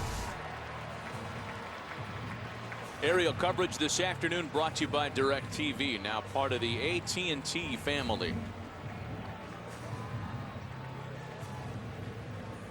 Well, nobody's beat the shift yet. That's one thing I thought would come into play a little bit more. Ball off the bat, or an intentional way to go the other way. First pitch breaking ball to Alex Gordon, in for a strike. As a hitter, you look up and you see the whole left side is empty except for that one guy, third baseman, who's playing in.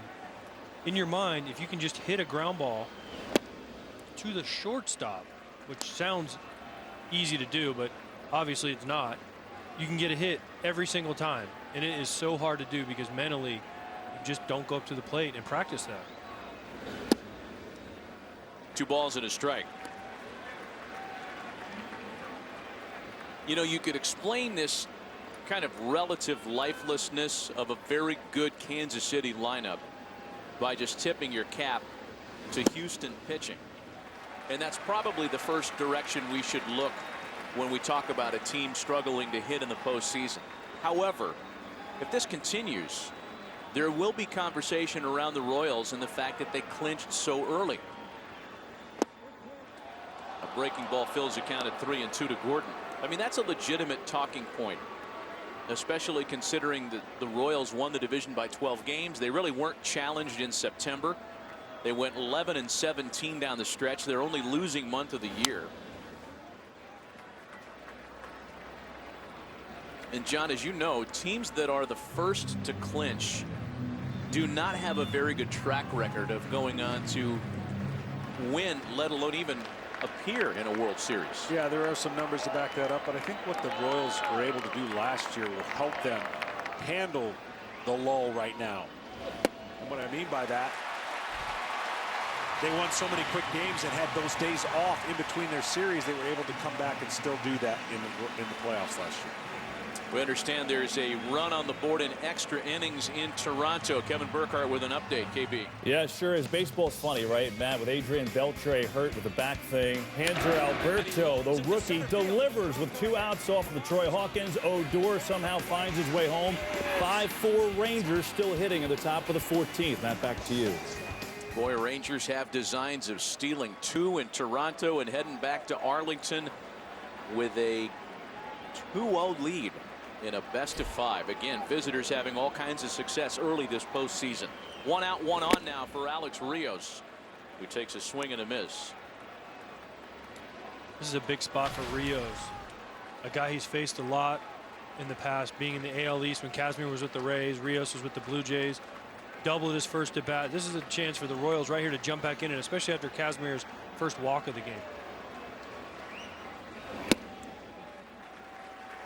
The base hit by Rios, the double back in the third, is certainly noteworthy as a personal milestone for him. We talked about yesterday his participating in a postseason game ended a stretch of over 1,600 regular season games without a trip to the playoffs. It was the most among active players. And today his first postseason base hit. He's able to check his swing there. 2-1 now. See, I would be automatic checking. Just the later you wait to check, the less likely you are to get that call. As a pitcher, I'm always wanting my catcher to check no matter what. You never know.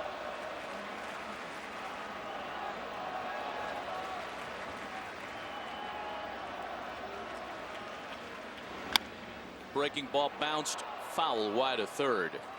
To that point, John, I think I've seen more check swings called swings and called strikes by the umpires on the bases than any other year in the past. And I don't know what the reasoning is that. I've heard people say because of the replay, because of other ways to speed the game up, the pace of game, new laws, I guess, rules that MLB has put in. But these umpires want to get the calls right. They care about it. And that's the one thing that you'll see players argue with the home plate umpire if he calls it. If they check, you can't really argue as much. But if the home plate umpire calls it, you'll see the players get real angry about that.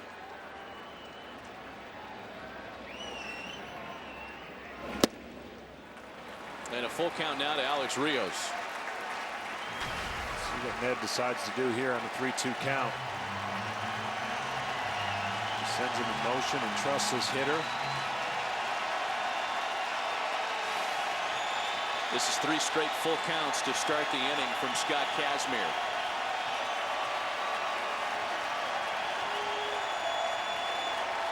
Gordon stays put. The 3-2 is rocketed into the left field corner and just foul.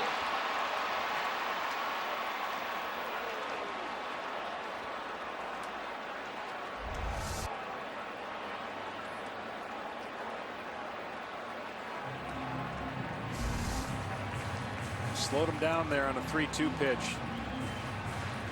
See if he wants to speed him up here with a fastball. Well, you just get the sense, and A.J. Hinch told us before the game, when Scott Kazmir gets into trouble, it's when the nibbling process begins. And that's really been the story here in the 5th, with 3 straight full count at-bats to open the inning. We finally see some stirring in the Houston pen. Rio sends a fly ball out toward that pen, and the Sunfield is Springer to make the catch for out number 2.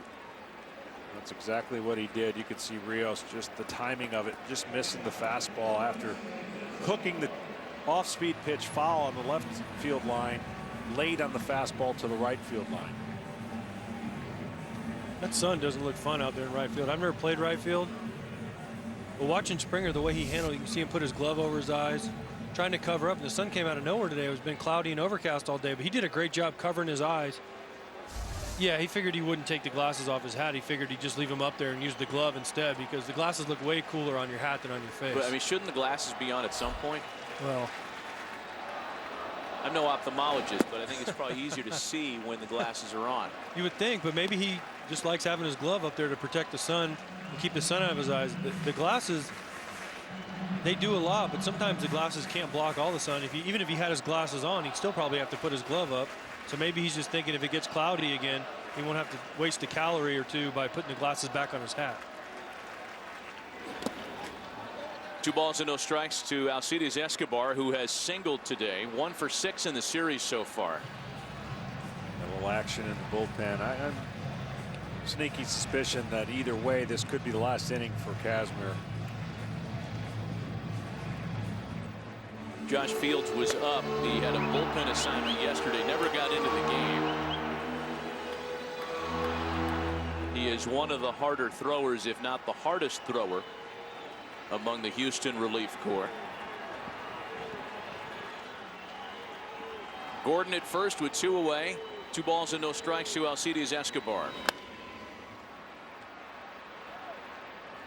Escobar is one of the Royals hitters who is just as hard to strike out as he is to walk. And he kind of fits the bill here. He is not a prototypical leadoff guy by any stretch, with a career on base percentage of under 300.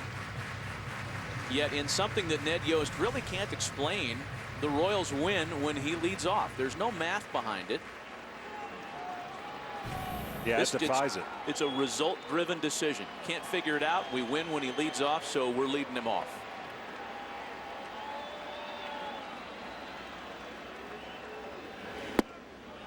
Two and two.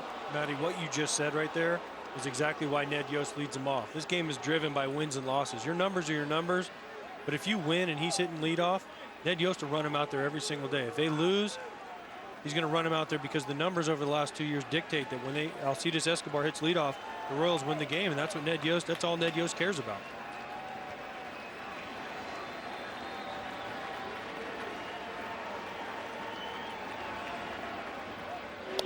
I mean, it's got to drive the sabermetrics community nuts.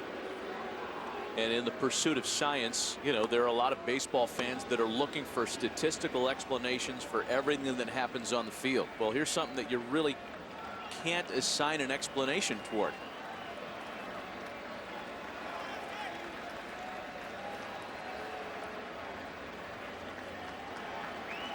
Another check in at first base. And when you think about it, the true leadoff hitter, the Tim Raines, the Ricky Henderson, that prototype just doesn't exist around the sports landscape anymore. No, they don't. Billy Hamilton, Flash Gordon.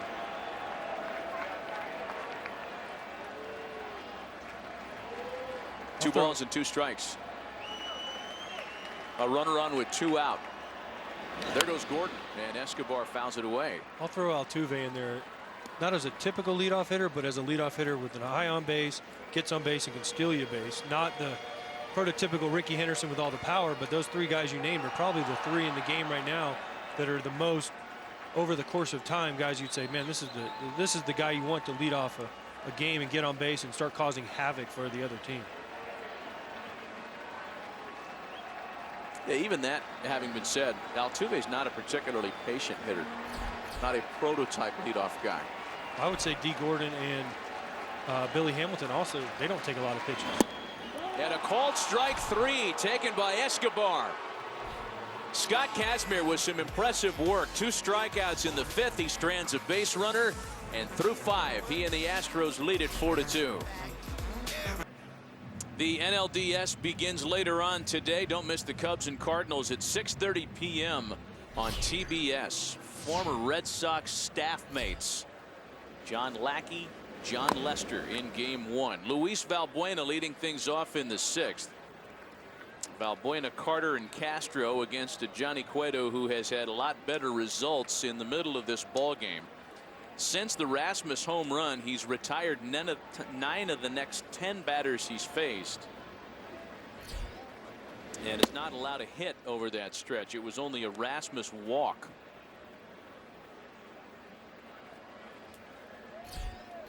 Johnny Cueto, of course, has been a little more efficient. Had that 8-pitch fourth that was kind of the springboard to getting him over that mid-game hump. Well, he still has done a few more things that I have not seen him do before when he was locked in with Cincinnati, and the ability to pitch to both sides of the plate and not get underneath the fastball a lot, riding that fastball up where it's not even enticing at all for the hitter to hit. The last two being the case, and we saw him earlier in the game leave the bench, and I would guarantee you I've seen that too many times, haven't gone through it. He's looking at some video trying to figure out what he's doing. And he's made some changes, as you mentioned, to this recent success. 2 balls and 2 strikes to Valbuena. He's also picked up the pace, not only in his motion, but also between pitches, which I think has helped him get into a better rhythm as far as feeling the pitches, feeling the ball, feeling them come out of his hand, and having a good idea of where they're going. The 3-2 home, and Valbuena smacks a base hit into right field.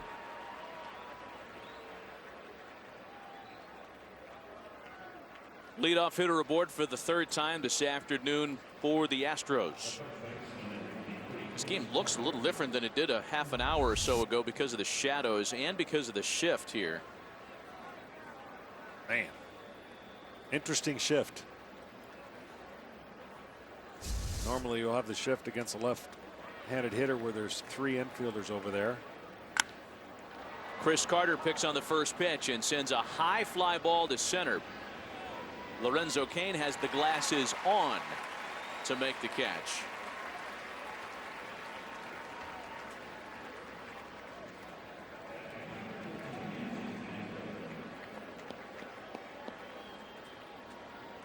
Both bullpens are active at this point. We saw Josh Fields up in the Houston pen. And Kelvin Herrera, who pitched in yesterday's opener, is up for Kansas City. Kansas City, of course, in a pretty much a must-win, down 4-2. They would have to think that obviously giving up any more runs hurts their chances, so they're going to play this game a little bit differently. Whereas A.J. Hinch can take a few more chances.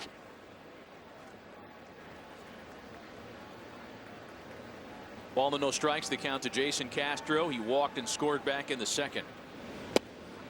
Yeah, I don't think anybody in the Kansas City clubhouse is going to start pushing any panic buttons. However, as you pointed out when we started the telecast, AJ, if Houston hangs on to win this one today, they go back to Minute Maid up 2-0 in a best of 5 with a likely Cy Young Award winner on the mound who hasn't lost at home this year. That's a big deficit to overcome. Not only are you down 2-0 at home, you have to go to Minute Maid and face Dallas Keuchel, who's 15-0, a major league record for one season at home. You think that's not weighing on the Kansas City Royals in these last 4 innings right now? I guarantee you every player on that field knows what's ahead, and they know how important these last 4 innings are. And you'll see the at-bats. They'll start tightening it up. They'll start trying to get these guys on base, and they'll try and win this game. They're going to throw everything they have. Hence the reason why you have one of their guys, Herrera, because they know they can't give up any more runs.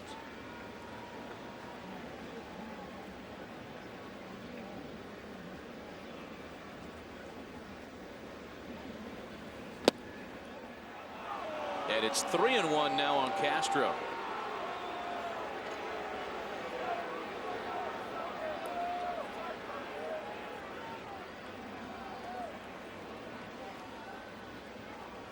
Next pitch will be Johnny Cueto's 101st of the day, and Castro pops it up. More like a fly ball carrying out to Lorenzo Cain for out number 2. We have a final score from Toronto, and the Texas Rangers go north of the border, snatch 2 on the road, and they're looking at going back to Globe Life Park with a chance to win and punch a ticket to the ALCS. Wow. Yeah, that's a happy flight. Going into the AL playoffs, I would say Toronto was the favorite. Wouldn't you, John? I think they were the favorite. Everyone, the moves they made, the trades they made, and the roster they already had, I would say those guys, everyone considered them the favorites by a pretty wide margin. They were definitely the hottest offensive team. I think getting everything squared away for them, and then of course resting some of their players may or may not have got them out of rhythm, but they didn't have much choices. Jake Marisnick sends a ground ball to shortstop. Escobar flips to Zobrist. Nothing comes of the leadoff single. To the bottom of the 6th we go. Still 4.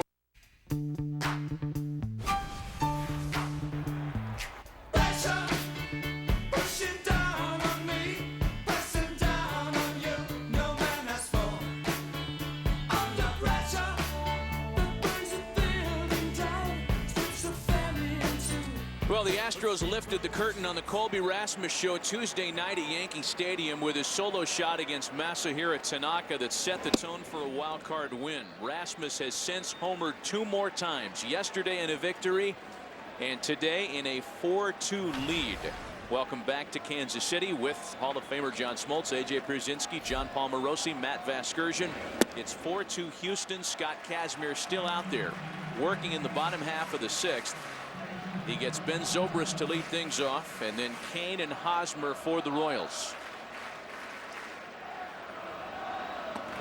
And he's fallen behind Ben Zobrist, 3 balls and no strikes. Yeah, it could be a similar situation where McHugh was able to get through the inning, but if anybody got on base, they had the barrel of right and left going in the bullpen for Houston. They are ready to not take many more chances. A strike to make it 3-1 to Zobrist, who has walked and grounded into a double play today. That double play ball did lead to a run back in the 3rd. It made it 4-2, and that's where we have stayed. Now a full count, 3-2.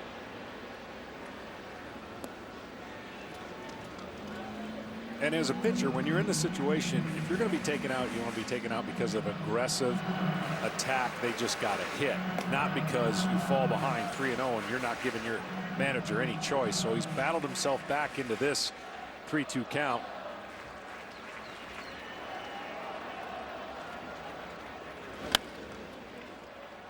Still full to Ben Zobrist. You saw 2 relievers up in the Houston bullpen a moment ago. Josh Fields, the right-hander, and then the situational southpaw, the veteran Oliver Perez, who got a big out of the Houston pen last night. Oliver Perez is up for the same guy he got out last night, Eric Hosmer.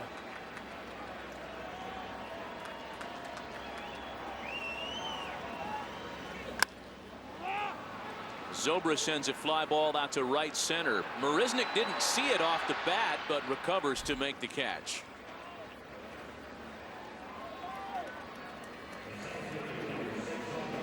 Well, Scott Kazmir has hung in there and done a nice job for the Astros. Both pitchers came in here really struggling with their secondary pitches. Johnny Cueto, of course, got off to a very slow start and has settled in nicely with 3 zeros the last 3 innings.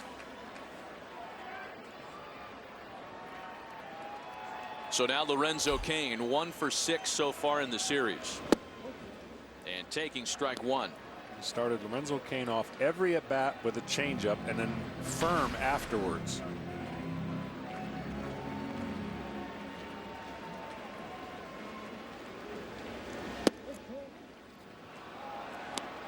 And we were talking about Scott Kazmir in the 5th and thinking maybe A.J. Hinch is satisfied right there.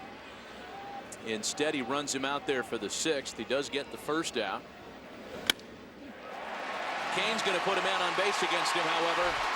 Extra bases into the right field corner.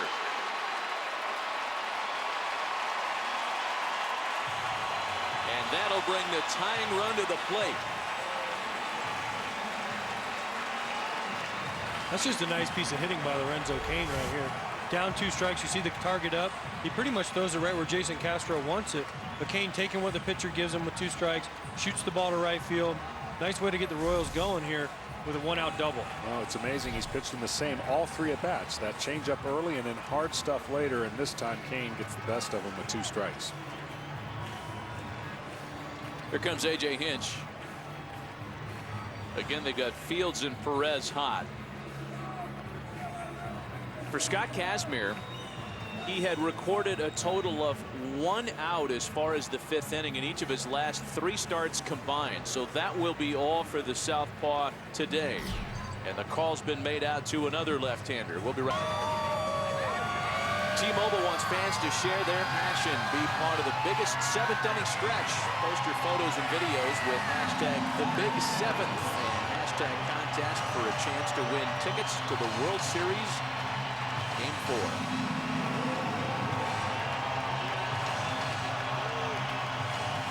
And Kauffman Stadium alive with the thought of an opportunity. Oliver Perez comes out from the Houston bullpen to try to extinguish that.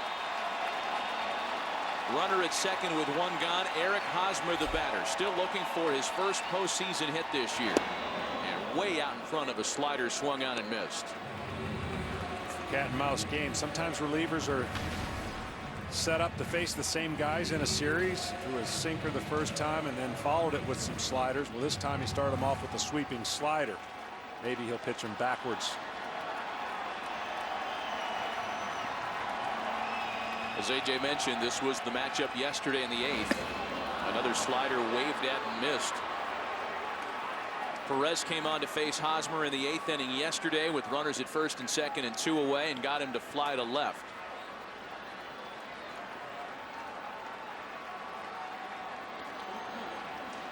Those are 2 nasty sliders he started him out with. Hosmer went up there saying, okay, runner on second, I got to get him in. Oliver Perez came in and said, okay, I'm going to throw you my 2 best sliders I have from 2 different arm angles and sweep them way outside, and Hosmer had no chance. There goes Kane, and Hosmer reaches out and pokes it into left center field.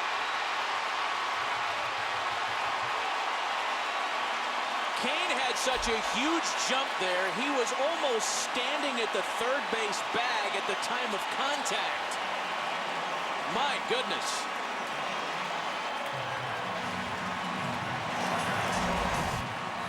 Now that's a jump right there, Matt. Even you could steal third on that jump.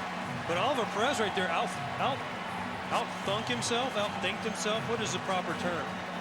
He tried the Johnny Cueto shake and bake rocking chair, and he actually threw a pitch that Eric Hosmer could just reach out and put the barrel on, driving the 3rd run and get the Royals back in this game. I mean, Eric Hosmer has that pterodactyl wingspan that allows him some really magnificent plate coverage. He needed every inch of it there. What a fine at-bat.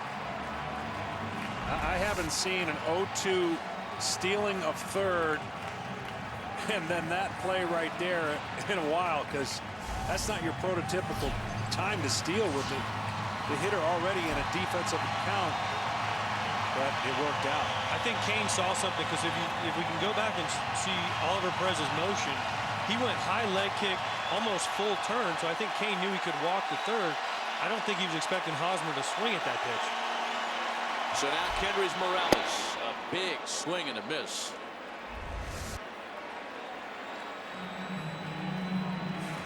You can see Kane right there. As soon as he turns, he knows he's going home. As soon as he starts to turn, Kane felt like he could walk the 3rd, and I think that distracted Oliver Perez a little bit from Hosmer, and he threw a pitch, unlike the first 2, that Hosmer could actually reach. Yeah, because he was already committed going home.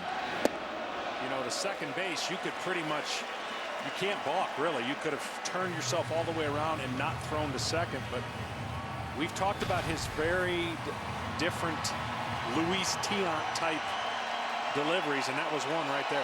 I think he was inspired by watching Cueto pitch the first 6 innings. He wanted to get some TV time, so he tried it. Morales will hit the vacated hole. Kendrys Morales beats the shift. Runners at the corners now with 1 away. Oh, the shift giveth, the shift taketh away. And the Astros are beat by their own game there. I I've been saying this all looking forward to the postseason to see with all the shifts that go on, does this come into play? Well, it finally did, because he definitely made that an option for him. Well, we've talked about it all day long with the shift and one side of the field being wide open. Kendrick Morales just took what they gave him right there. He threw a pitch away. He just poked it. He stuck out his bat, poked it through the. He had the whole right side of the infield, John. As a pitcher, that's got to drive you crazy, because that's a dead double play ball if you have a second baseman standing there. Mike Moustakas now. Moustakas is looking for his first hit of this postseason. 0 for 5 so far. Tell you what, if this was later in the game, you'd see one of those pinch run specialists come in for Morales, but because it's only the 6th and they're down 1, no need to press that button if you're Ned Yost. And it's to 2-0 now. And the reason I'd say that is you put so much more pressure on the defense, because now you take potentially a double play out of the way by him stealing, getting to second base. Of course, Morales is not going to do that. Ned Yost thinking, though, is that Morales has an opportunity here to get another at bat. Right, exactly. And he doesn't want to lose his bat later on in the game. Exactly. 3 balls and no strikes. Anything other than a double play ball here, and we'll see Josh Fields out of the Houston bullpen to face Salvador Perez. Green light or not? No chance he's swinging. He hasn't looked like he wanted to swing the first 3 pitches. He's dead statue taken right here. Takes a strike. Left-handed pitching at one time in Mike Moustakas' career gave him a hard time. That is no longer the case. In fact, he's 16 for his last 38 against left-handed pitching. Did he check it on the appeal? He did, and the bases are loaded.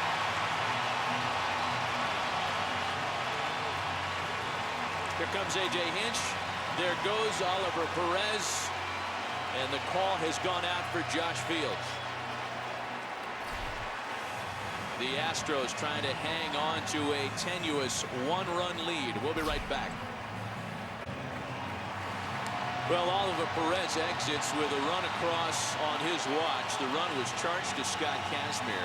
However, worse news for the Astros is that he leaves the bases loaded with only 1 away. Turns the ball over to the hard-throwing right-hander Josh Fields.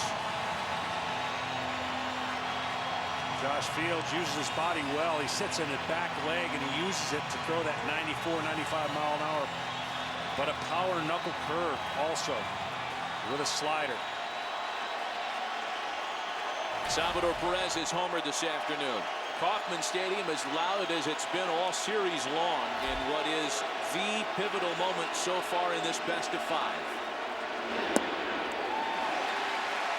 A ball and no strikes.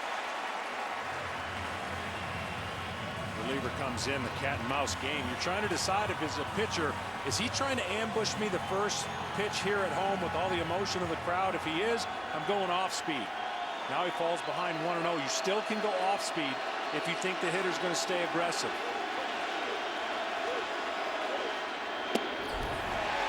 That's a fine line you walk, John, especially in big situations when the reliever comes in.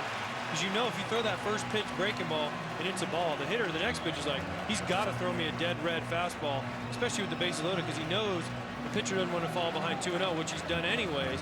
So now Perez can literally look for one spot to try to get a ball in the air or drive a ball in the gap somewhere and give the Royals possibly the lead.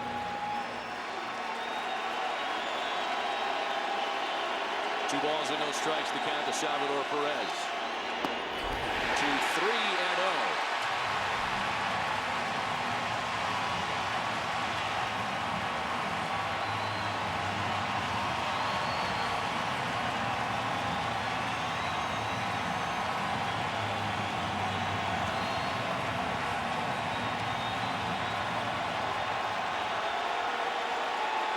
Mike Moustakas was taken on 3-0 with runners at the corners. Sal Perez is taken 3-0 with the bases loaded.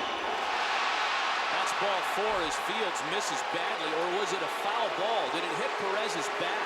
No, it did not. Credit Perez with an RBI on the bases loaded walk, and the Royals have tied it at 4. Well, this was nowhere close, so you can tell that Josh Fields is pretty amped up. His first experience here, he's rearing back. I told you he sits on his back leg, but right now he needs to get off that back leg and get the ball downhill. So if you're Gordon, you've seen 4 nowhere close. It would have to be on a tee if I'm going to let it go on Gordon. And a great trip to the mound right here by Houston's pitching coach. Brent Strom making his second visit of the inning. This is a total, hey Josh, let's settle down meeting. And also, though, it kind of serves 2 purposes. He also wants to give the guy warming up in the bullpen a chance in case something really goes wrong here and it starts going out of control. He also wants to slow the momentum and get the guy in the bullpen ready in case they have to bring him in rather quickly. That's Mike Fiers, for whom most of his outings came as a starter this year. In fact, just about all of them are part of the Brewers starting rotation before his midseason trade to the Astros. The guy who threw a no-hitter earlier this year, he is available in relief today and getting hot in a hurry.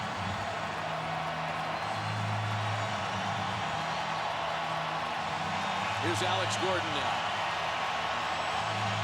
The longest tenured Royal has a chance to deliver Kansas City's first lead of the series.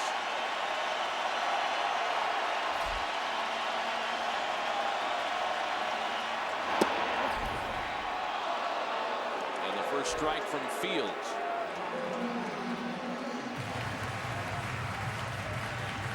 After Zobrist flied to center to start the inning, 5 straight Royals have reached base safely. Kane doubled, Hosmer with an RBI single, Morales with a base hit, and then walks to Moustakas and Perez.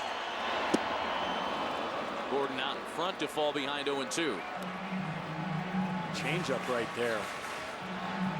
Maybe a little generous first pitch away when a guy's missed 4 straight. Doesn't get a real close call, but now he's ahead 0-2.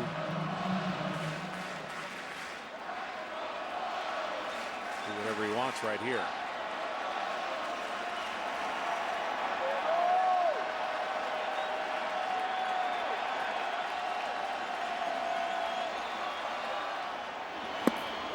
A ball and 2 strikes. This is where Alex Gordon is really going to buckle down here. He has a long history of having really good at bats, especially with 2 strikes. I wouldn't be surprised to see Fields try to elevate the ball, and if there's one hole that Alex Gordon has, it's kind of up and away out over the plate. You can get a swing and miss there and get a strikeout, which right now Fields is looking for. A ball and 2 strikes to the 3-time All-Star.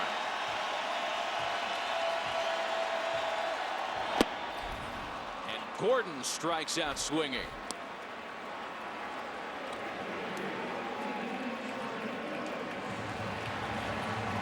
This is exactly what we talked about here from Fields. Haven't played against Alex Gordon for a bunch of years. With 2 strikes, he's really trying to protect the plate, but there is a hole there up and away. For some reason, he has a little loop in his swing, and with 2 strikes, you can kind of take advantage of that and throw it just above the belt, out over the plate away, and he will swing through it, just as Fields did right there. So now the job falls to Alex Rios, who has doubled and scored today. Falls behind 0-1. It's a 96-mile-an-hour 4-seamer from Fields, who after the early yips and the 4-pitch walk to Perez to drive and run, seems to have found something here, another gear. Yeah, it's awfully interesting when you come into your first game. You try to imagine what's it going to be like, and then you face the bases loaded in the crowd, and he just was too amped up. That first hitter didn't come close at all.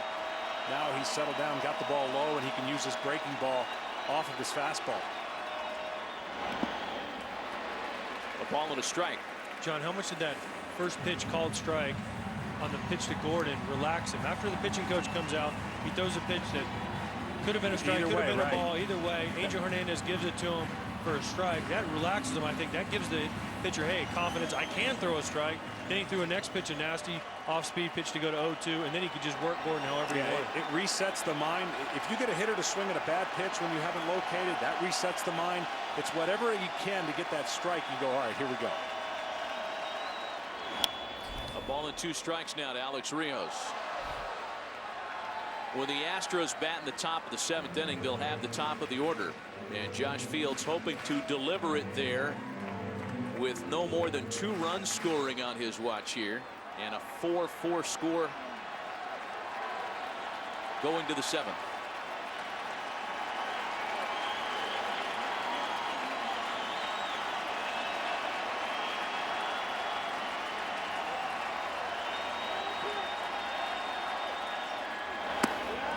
Two and 2. You know, for a power guy and a power curveball, it's easier to overpower your fastball and get away with it, but it's harder to overpower your breaking ball and be effective. You have to have that fine line and that breathing. In a normal game, it probably doesn't affect you as much, but in a game like this, that's the different things you have to get used to when you're up against it. Not to mention, it's been a while between appearances for Fields. Doesn't matter against Alex Rios. 2 big strikeouts for Fields, who was in and out of trouble with 2 runs scoring in the bottom of the 6th. We go to the 7th. It's a brand new story. The Astros and Royals all tied at 4. Our Budweiser game summary this afternoon, all back to an even story, 4 apiece. Johnny Cueto went 6. He has just been removed as the Royals are into the bullpen for the first time. Scott Kazmir ran into some trouble in the 6th inning, and that's when the Kansas City Royals scored 2 to tie it. Colby Rasmus has homered again, has 30 postseason games this year and 3 home runs for the Houston left fielder. Carlos Gomez is still having a pretty good time. A 4-4 ball game. And for the 2nd straight night, Kelvin Herrera will take over on the mound for Kansas City. He'll get the top of the order. Jose Altuve, George Springer, and Carlos Correa tied at 4 apiece. This guy's got some kind of arm. You saw the first pitch at 98. Tremendous changeup, slider. Velocity's not going to mess with Altuve.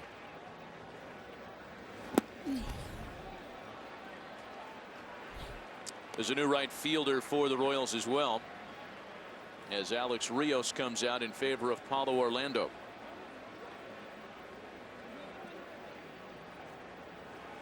Jose Altuve hitless today, 0 for 3.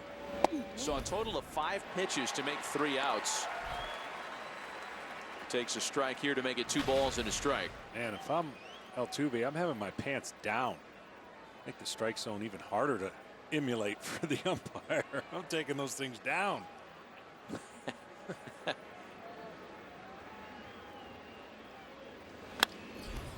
One of my ex-teammates, John, I believe it was Michael Tucker, used to say, if you're facing a really good pitcher, you always have to wear your pants down because you don't want the umpire to know where the bend in your knee is. Yeah. It gives them a better visual. So if you're just facing an average pitcher, but if you're facing a John Smoltz or a Tom Glavine or Greg Maddux, one of those Hall of Fame guys, and you always wanted to have your pants down. 2-2 is bounced over the mound for Escobar, who gets to it to take care of Altuve. Kelvin Herrera on back-to-back days. This is something that Ned Yost feels very comfortable with. He's worked in back-to-back days 17 times this year, and on those days, those back-to-backs, the second day he has a 2.16 ERA, an opponent's batting average of around 200. All the numbers right in line with what he would do on a day or two's rest. Here's George Springer now with 1 gone.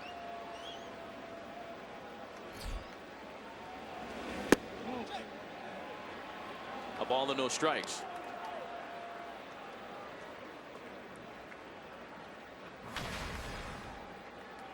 Ned Yost yet to have the opportunity to unwrap Wade Davis at the very end of his bullpen, and hoping for such a chance today.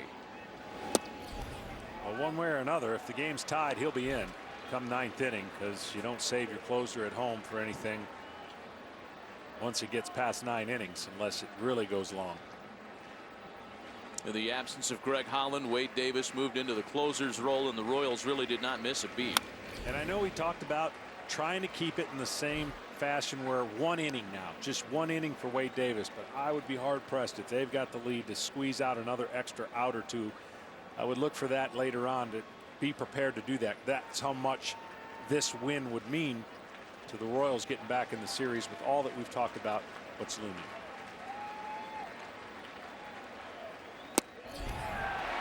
Springer unable to check that one. Well, this game is really, other than having the lead as it's tied, this is what the Royals want. The Royals want to get to Herrera. They want to get to Madsen. They want to get to Wade Davis, with them giving them the opportunity to shut the other team down and give their offense an opportunity to score. This is what Ned Yost wants. Swing and a miss. And there are 2 gone in the 7th.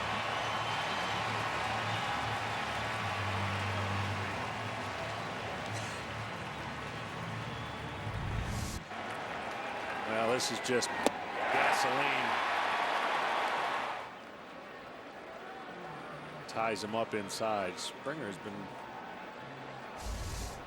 trying to attack the fastball all series and had some success. I tell you, George Springer has a little Hunter Pence in him. Here's Carlos Correa now. He can look unorthodox at times. He's going to wow you with some magnificent days. And then there are times when he's going to be tied up like that where you think, wow, you know, he's not arrived yet. And even though Hunter Pence is nowhere near this matchup, his spirit lives. It's unbelievable. Well, much like Ventura, I told you he looks like he's kicking a field goal. Herrera is looking like, I'm going to look at the center fielder when I'm done with this. Yeah, all the way around. And how you doing? And what happens if there's a comeback, or does he just hit him in the back? No, that's when he struck somebody out. A ball and a strike to count to Correa. Carlos has had a rough afternoon, a couple of strikeouts and a double play ball. And a nasty foul ball off his back leg. Can't wait to watch this kid as he, well, I'd hate to say matures. He's already mature playing wise, but what a stud.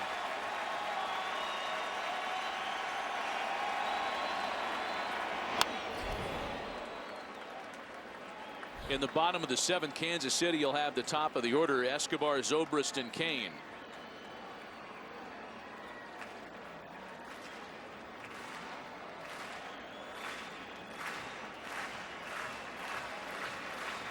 Two teams that have had a lot of success with late leads. We're talking about a late tie today. Back up the middle and through, a base hit. That's what I'm talking about. I mean, he just always seems patient, under control. You don't see a lot of wild swings for a young player, and just waiting for a pitch over the plate. The slider that backs up. No big thing other than a little limp in his gait. That's a good at bat right there by Carlos Correa. Facing a guy that throws 100 miles an hour, to have the ability to not panic, slow everything down, back the ball up, and stay up the middle. That's one of those at bats you look back on when you're 21 years old like he is, when you become 25-year-olds and say, man, I can really hit. That kid can really hit. That's a big base hit with 2 out, because it keeps the inning alive for the hottest hitter this postseason, Colby Rasmus. Picks on another first pitch and fouls that one off. Good thing that was 99 and not 95, John, because we could have had a 6-4 ball game real quick with the way Colby Rasmus is swinging the bat. That was in his happy zone. It's amazing how at certain times the guys can play in slow motion. He may play slow motion all the time, so but it's amazing how the game slows down for certain guys at this time of the year, where in the regular season you may not see that.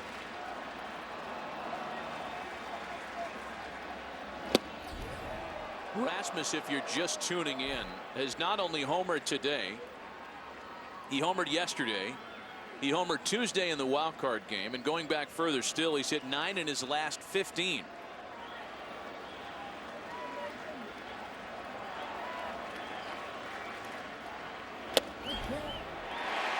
Two and two. Check the count, a ball and 2 strikes, 1 and 2 to Colby Rasmus. His first inning RBI double today set a major league record. His 6th consecutive postseason game with an extra base hit. That's the most among players playing in their first postseason games. How about that? 92-mile-an-hour changeup. That's a nice weapon to have right there. 100-mile-an-hour fastball and a changeup, harder than most guys can throw their fastball. Well, they say you want about 8 miles difference on that pitch, and I guess that's what it is.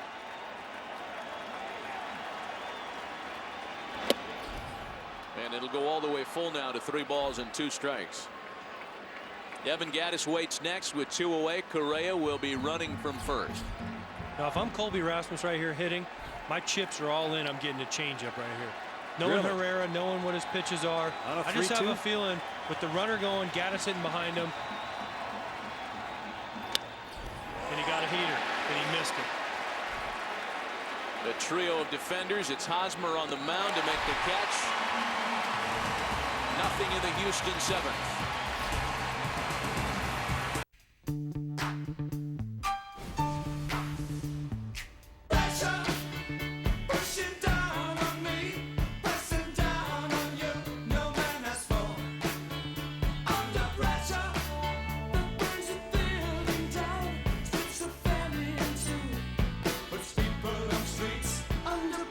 Well, the Astros jumped out to an early lead this afternoon with 2 in the bottom of the 6th. Kansas City has come back to tie things up. Welcome back to Kauffman Stadium. Bottom half of the 7th. And Alcides Escobar leads things off against the new pitcher, Will Harris, with a drive in the right center that somehow drops between Marisnick and Springer. Escobar to third.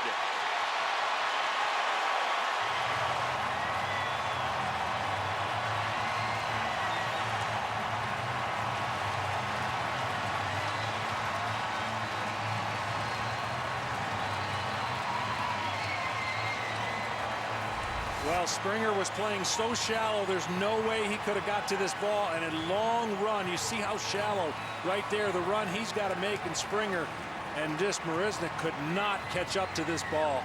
A rare ball that would drop in this athletic outfield. Whenever you're hitting and you see the outfielder turn his back on a ball you hit, that's usually a good feeling. You know it's usually going to be over his head.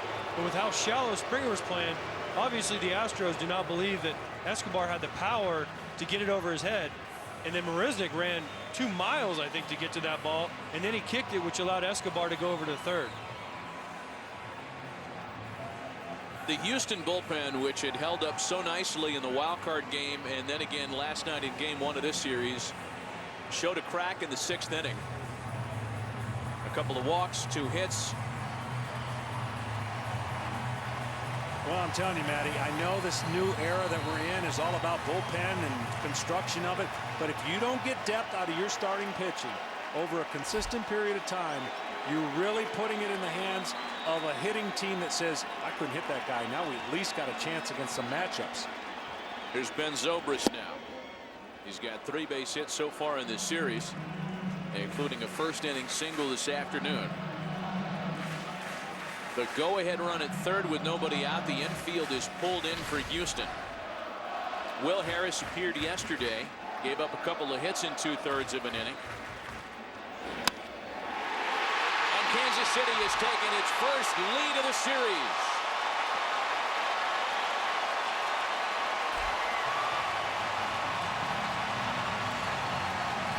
You want to talk about a guy taking what the other team gives him right here is Ben Zobrist on this curveball, stays back, and they had a modified shift even with the infield in. The whole left side pretty much was open to the infield. He just stays back on this curveball, hits it through left field, drives the go-ahead run in. This is good professional hitting right here. This is something that you see veteran guys do. They don't panic in situations, and they do take what the other team has given them. That's just a great swing by Ben Zobrist. For Ben Zobrist, and you saw the little fist pump there, that's just his 2nd hit with runners in scoring position in his postseason career. Had been just 1 for 18. Well, maybe learning from the past, whether it be too anxious when runners in scoring position, you try too hard. But I like what you said right there, AJ. I mean, he knew pretty much he was going to get something off speed. He wasn't going to try and pull it. He was going to hit it the other way. And it worked out. Lorenzo Cain has doubled and scored this afternoon and falls behind 0-1. And the reason I make that comment about the starters, you're talking about 2 guys, you know, on their free agent years and not coming in here rolling. But these are games typically in a regular season. You're going to let those guys keep going. But based on the way they were coming in, especially for Kazmir and the Astros, you figured, okay, 5 1/3 or whatever it was, I'm going to now turn it over to my bullpen with the lead and hope that it works out. Unfortunately, it hasn't to this point for the Astros, now trailing by 1. The Royals are about to get ultra aggressive, I have a feeling. Zobrist, you're going to see Zobrist on the run here before too much longer, just to try to keep the pressure on the Houston Astros. Now they have a lead. Now they can do all those things they like to do. They can steal bases. They can try and take the extra base. Ned Yost can hit and run. He can put pressure on the Astros in ways they haven't been able to do up until now because they haven't had a traffic on the bases, and they haven't had guys like Zobrist, the guys off the bench, Dyson and Gore, that can really press the issue and make the Astros have to cover holes and cover bases when guys are stealing. 0-2 the count to Lorenzo Cain. Zobrist off first. Did he check it? He did.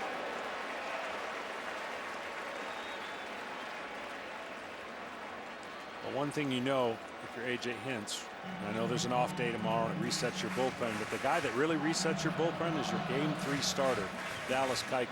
It's nice to know you have a guy like that, typically more times out of not, going to give you 7, 8, possibly 9 innings.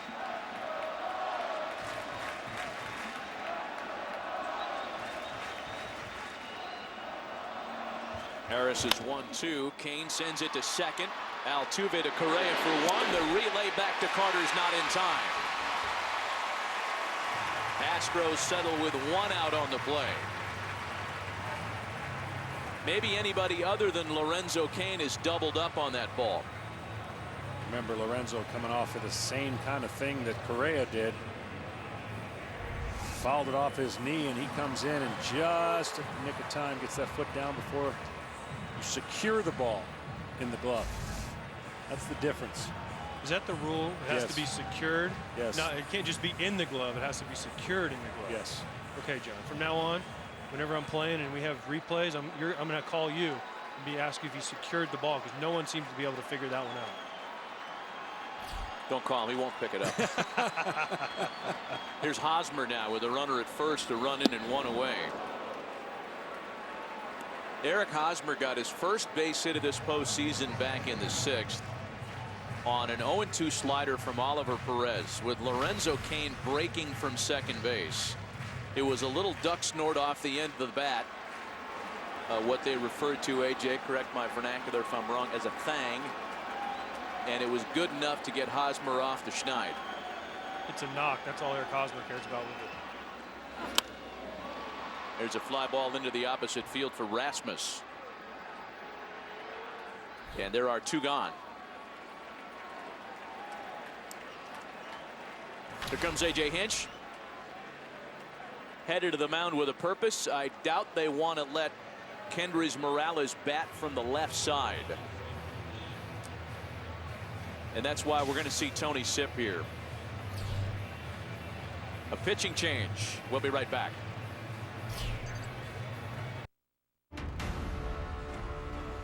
Well, it may have taken a bit longer than they thought at the start of the series, but some 15 or so innings into this American League Division Series, there is plenty of energy in Royal Blue. Kansas City gets a run in the bottom of the 7th. They enjoy their first lead of the series, and perhaps looking to add on will be Kendrys Morales. Will bat with a man aboard, a run in and 2 away in the 7th. Ben Zobrist's RBI single, the difference in a 5-4 game. And making his 2nd straight appearance in this series, the veteran left-hander Tony Sipp. Tony Sipp, we saw him again. He's got a pretty good fastball, not to mention the slider, and he can come right after you.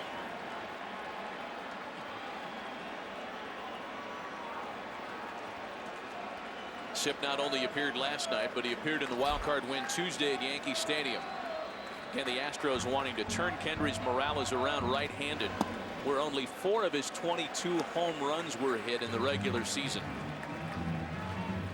Not only that, Matty, but Tony Sipp's numbers, he's a reverse split guy, meaning he gets right-hander hitters out better than he does left-handed hitters, and that's rare for a lefty, knowing you have that luxury to bring in a lefty to face a righty.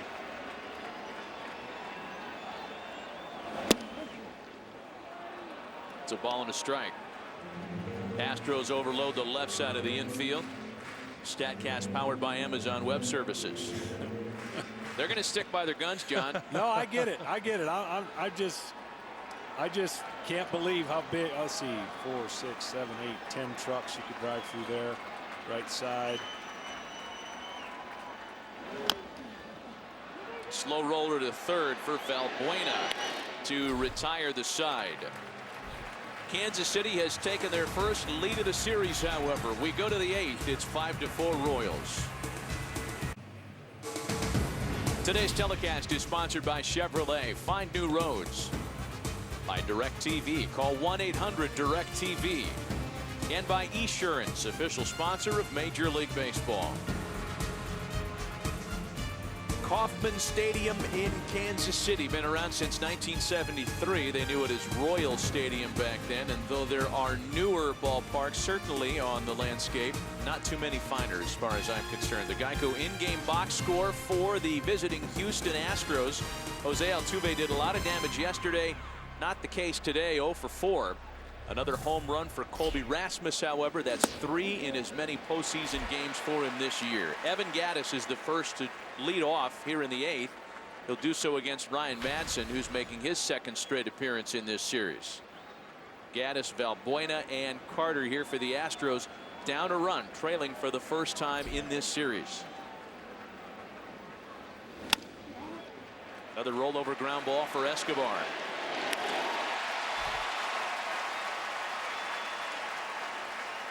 We talk about Rasmus being so hot for the Astros, and that's a theme of sort in our Maytag trivia question today. Who holds the Astros all-time record for home runs in consecutive postseason games? I got to go with Beltran. Is there anybody else in the Astros list that even pops up? I mean, you're usually close if you guess Jeff Bagwell and things like that, right? Beltran had that 104 postseason where he had home runs, it seemed like every at bat. We will pay that off with an answer shortly. Luis Valbuena now with 1 away. He has singled this afternoon.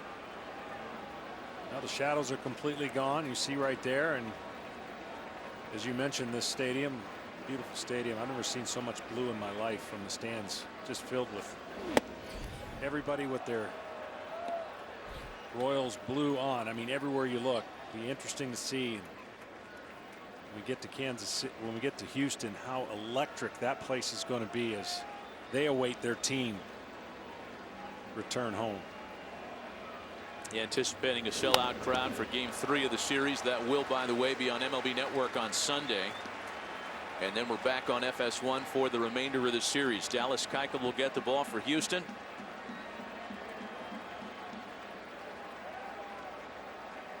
John, you talk about all the blue here in Kansas City.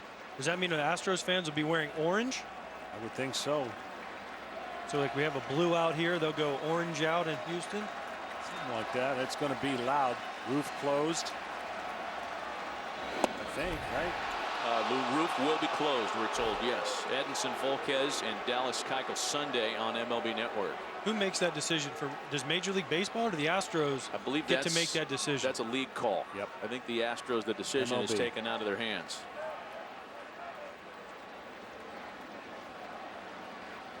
That is in the postseason. A swing and a miss. A strikeout for Madson. 2 gone in the 8th.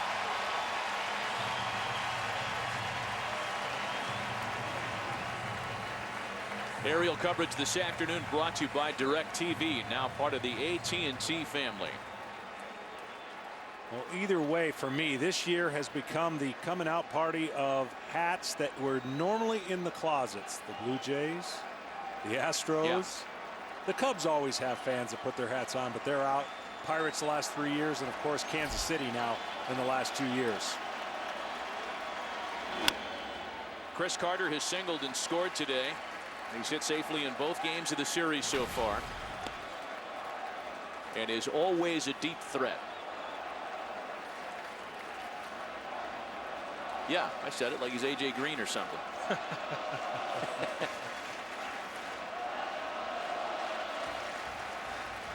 Madsen out of the stretch with the bases empty, and Carter's unable to check his swing.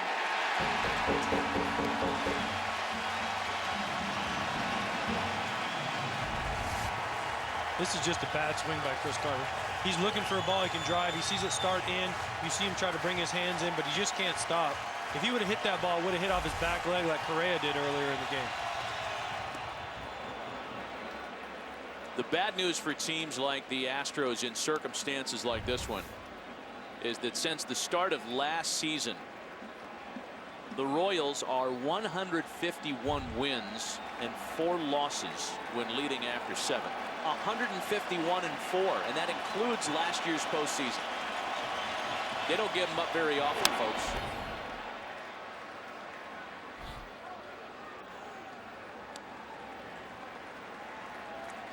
Pretty darn good. I mean, it almost makes you wonder what happened in those 4 games.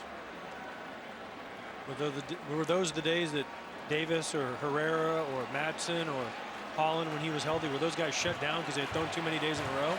Were those 4 games? It begs the question. A swing and a miss, and a 1-2-3-8 by Ryan Madsen.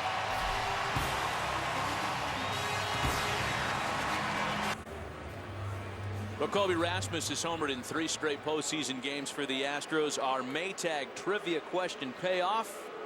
The Astros all-time record for consecutive postseason games with a home run. Carlos Beltran, 5 of them. Fortunately, I witnessed it. Back in 2004, Carlos Beltran used that to net him an enormous free agent deal.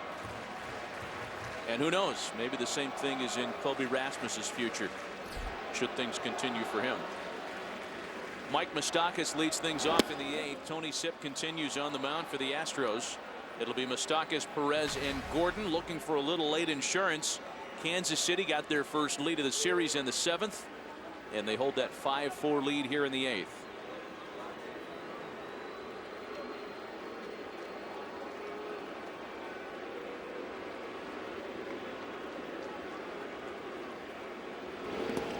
Two balls and a strike.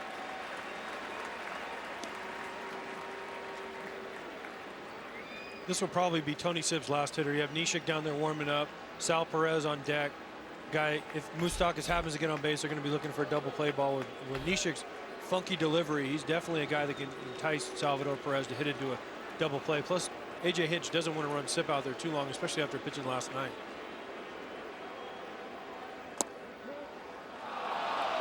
To 2-2 now. And Moustakas thinking that was a generous outside corner. A couple of Royals not too happy. Been barking a few times now with the strike zone, and you see Correa with 2 strikes is going to move more over to traditional shortstop. Moustakas has made some changes in spraying the ball differently than last year. Full count now, 3-2. Mike looking for his first hit in this postseason. 0 for 5. He has been on base via the base on balls, and yesterday he was hit by a pitch.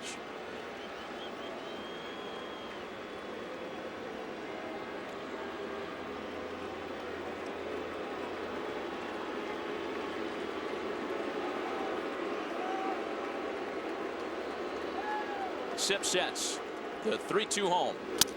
And Moustakas flares a broken bat ball out into foul territory out of play. It's been a challenging year for Mike Moustakas, as has been well documented locally. Royal fans certainly familiar with his story. Lost his mother after a battle with cancer this season.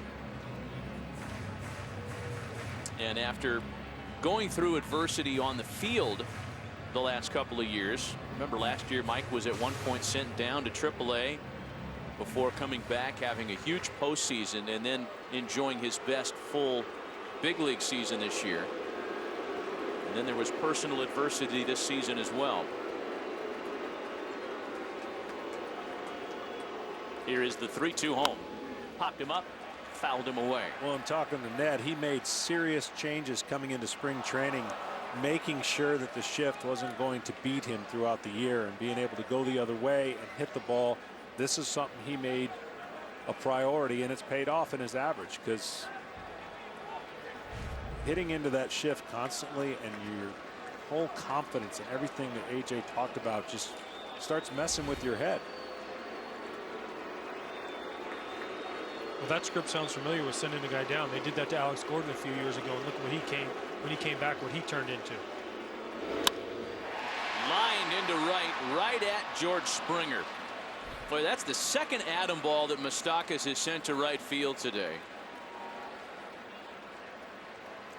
And to your point, AJ, that's going to be all for Tony Sipp. AJ Hinch out with the hook in his pocket. A pitching change here in the last of the 8th. We'll be right back. A great day of postseason baseball continues tonight on TBS. The NLDS begins in Los Angeles. It's the Mets and Dodgers, the Cubs taking on the Cardinals. Baseball all day long, and the NLDS kicking off over on TBS. How about Jacob deGrom and Clayton Kershaw on a 105-degree day at Chavez Ravine later on tonight? That's going to be fun to watch. 10-8. Just like we figured, right? AJ, your former Twins teammate Pat Neshek takes over here with one out and the bases empty in the 8th. It's exactly how you would teach a young kid to throw a baseball right here, Small T. Yeah, it's very unorthodox. He doesn't really square up. He kind of goes and misses a portion of the windup. Lately, he hasn't had the sink and or the break on his slider, struggling down the stretch. Hoping the second kind of season here, the playoffs will get him back on track. We talked about deception last night with Chris Young. This guy 100% relies on deception in his motion. Sal Perez into the opposite corner, slicing foul. But the one thing that made him so nasty with St. Louis is he kept the ball down and had movement, and then he could sweep that slider. And the last few breaking balls in the last couple games just did not move, which tells me a little bit of fatigue and not being able to stay back. Because when you throw that way, you're relying, because you don't close that front shoulder, you're relying on that ball to do exactly what you hope to do, is sink in and slide away. Saw that pitch right there, didn't have much to it. Astros in their shift.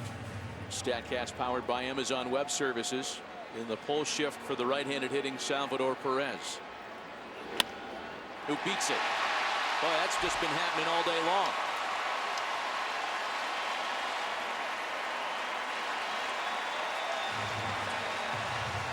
Once again, the Royals beat the shift. How do they do it? They take what the pitcher's giving them. Watch Salvador Perez. He looks up. He sees Chris Carter covering the whole right side of the infield. Neshek throws the ball away. All he does is reach out, stick the barrel on the ball. If you're in normal defense, that's a ground ball to second base. That's an easy out for Altuve if he's in normal position. But you see the slider up, didn't break. Yeah. Just reaches out, puts the barrel on the ball, gets an easy base hit. Well, that's a total of 3 outs that have been denied the Astros because of the shift philosophy today. Remember, Kendrys Morales hit a ball that would have been an easy double play ball back in the 6th. And then the base hit by Salvador Perez here.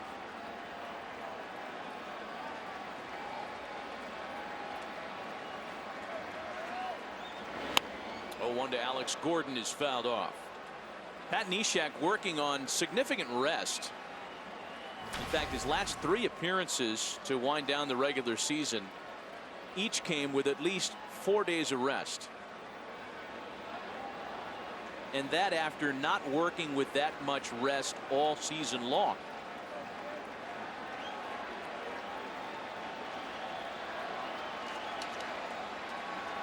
Again, with the day off tomorrow, just about everybody available. Here's the 0-2. Another base hit into right field. Perez chugging around to third. And the Royals are in business with 1 out in the 8th.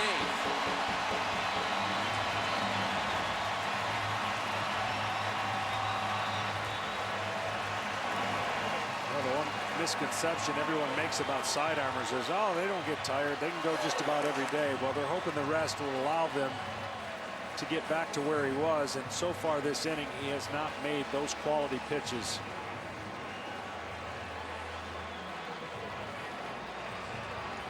You don't have movement from down there, and you can't make the ball spin or move away from right-handers. That deception doesn't become as much of a strength against the hitters. A pinch runner at first as Gordon is removed for the speedster Gerard Dyson. And this is Ned Yost finally being able to flex his roster muscles. Paulo Orlando, the batter, making his first plate appearance after coming on defensively a couple of innings ago.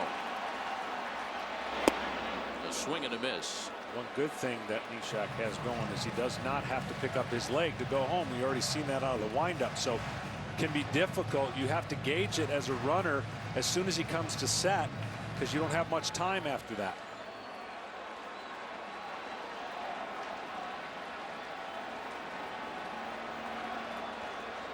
There goes Dyson. The throw down to second. No chance. Not even close. Hey, nobody did anything wrong there. That's just Dyson stealing a base as one of the fastest guys in Major League Baseball. That's just Jared Dyson outrunning the ball. We talk about guys that come off the bench, and the Royals have two of them, and him and Gore. They can just outrun the ball. You don't hear that very often. There's not a lot of guys in baseball. Billy Hamilton maybe. But these two guys that they have coming off the bench can outrun the ball, and that's what he did. Everything was right. Everything was good. Neshek got the ball to Castro fast, and he just beat the ball.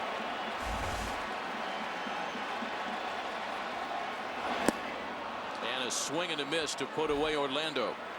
That was not a very good at bat, unfortunately, for a guy coming in for defense in a big spot to add cushion, make contact.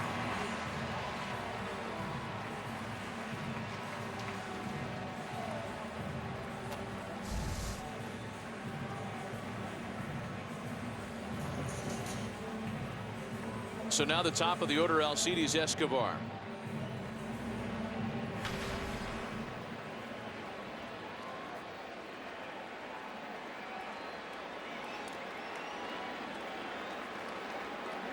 Well, after Johnny Cueto was knocked around in the first 3 innings of this ball game, he ended with 3 scoreless innings.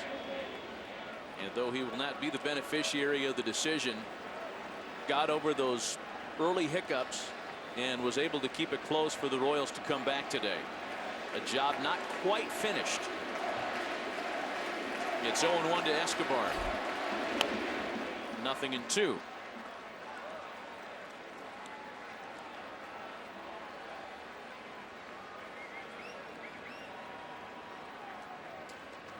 When the Astros bat in their half of the 9th, they'll have Castro, Marisnik in the top of the order, Altuve, and an untapped bench. They're going to have to try to get it done against one of the toughest in the game. Wade Davis has been up in the bullpen for Kansas City as he awaits his first postseason appearance of 2015.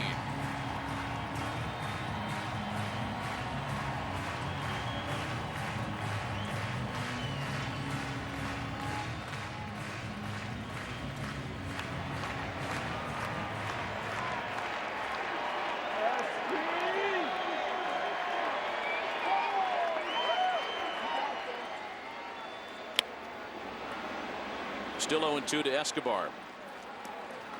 Bit of a weird shadow that the pitcher, little point, only 1 foot on the mound, where you'll see when he comes back on the mound, he's got the sun in his eyes. You won't see it from the hitter, but just a little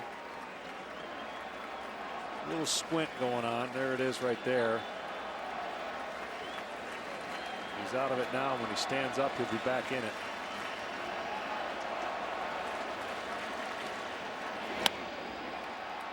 Swatted into right for Springer, and 2 runners are left stranded in scoring position in the 8th. Wade Davis trying to lock it down and get this series back to Houston, all evened up.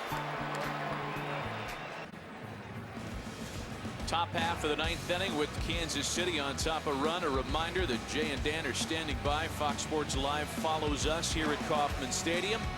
They'll have a complete recap of the day in Major League Baseball. Road team taking a 2-0 lead in the Texas-Toronto series.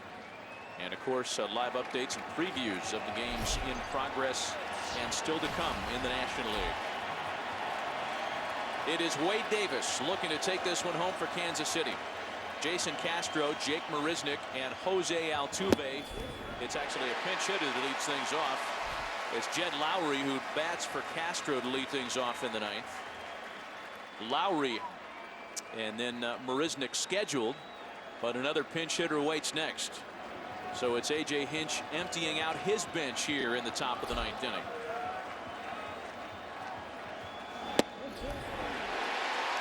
Falls behind 0-2.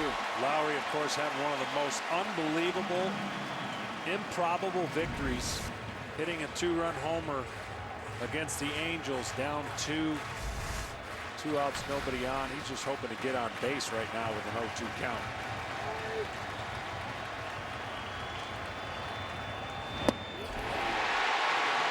And Davis makes quick work as a pinch hitter.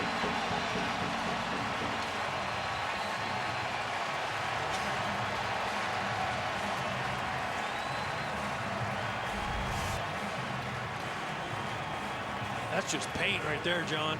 97 miles an hour, right on the outside corner. Hit Sal Perez right in his glove. Lowry doesn't like the call. There's nothing you can do. Sometimes as a hitter, you're just frustrated that you couldn't hit the pitch, so you argue with the umpire. Not saying that's what Jed was doing, but sometimes you just argue because you know you couldn't hit it, and it makes you feel better about yourself as you walk back to the dugout. The next pinch hitter will be Preston Tucker.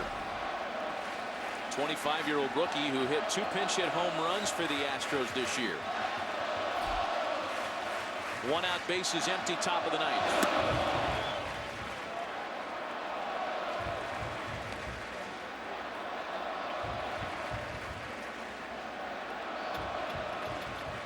As valuable as Wade Davis has been in the past, and in particular last year for the defending AL champs, his value was really put into the spotlight this year in the absence of Greg Holland. Served as both Holland's setup man and then after Holland the closer. An 8-1 record, a career high 17 saves and 18 opportunities. Greg is here in uniform but recovering from Tommy John surgery.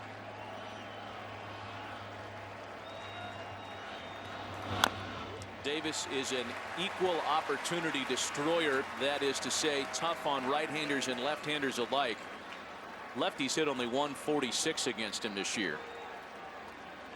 This guy's the closest thing to unhittable that I've seen in a long time in the stretch that he's been in the last 2 years.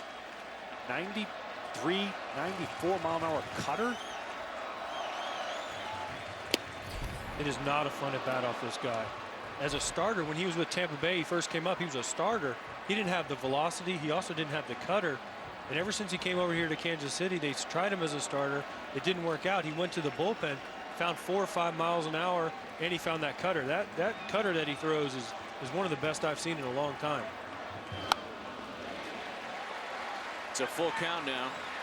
3 balls and 2 strikes to Preston Tucker. Jose Altuve waiting on deck. I know we haven't gone over this, AJ, but anything that were to come to the booth, you know you've got to get, right? You're the Hall of Famer. Yeah, well, I've already made a mistake trying to go after a ball in the booth. It didn't turn out very well. We were talking about the cutter, by the way. That pitch that Davis just threw to Tucker right there, that's the cutter. 3-1 to have the confidence right there in a 1-run game, and you saw the awkward swing by Tucker. The ball just get off your barrel and jams a left-handed hitter. The payoff pitch. And ball 4. The tying run on base with 1 away in the ninth. Well, the Astros just looking for something to generate offensively. It looked good to start the day. 6 hits among their first 13 batters sent to the plate. They got the home run by Rasmus. But since about the 5th inning, it's been a different story. And we're going to have a pinch runner at first base now, as Carlos Gomez will take over aboard. If you want action, you got the right guy at the plate, that's for sure. This is not a boring at bat, and it should result in more than likely him swinging. And you don't have a boring guy at first either.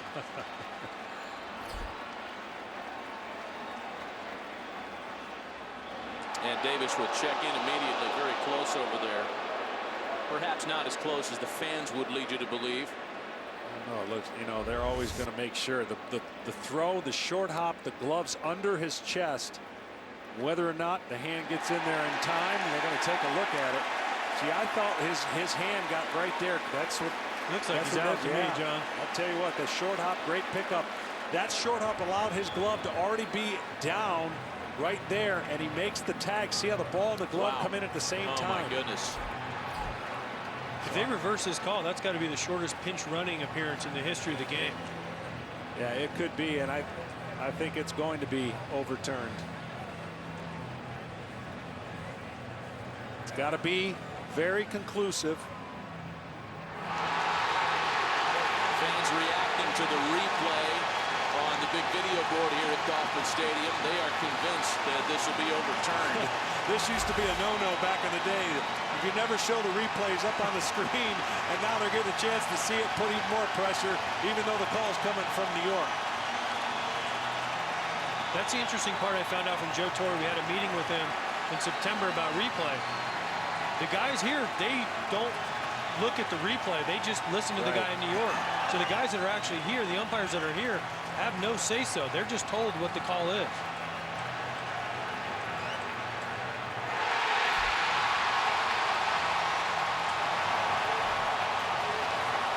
That got a bigger reaction than the go-ahead RBI. Well, that's a lot of speed eliminated at first. And we said there would be action one way or another. Unfortunately for the Astros, their last hope is Altuve. Wade Davis hadn't picked off a runner in 2 years. He really doesn't have anybody on board against him to pick off. I'm telling you, the throw in the dirt actually ended up becoming a benefactor because it was low and Hosmer was able to make the tag easier that way. Sal Perez is setting up across state lines. And strike one to Altuve.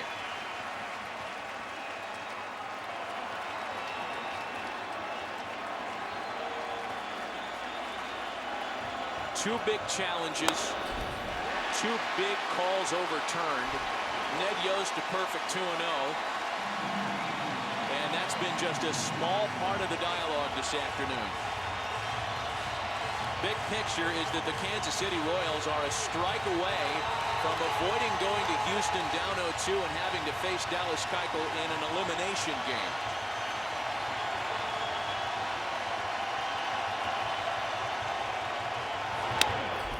On the ground for Moustakas. And this series is tied up at 1 game apiece.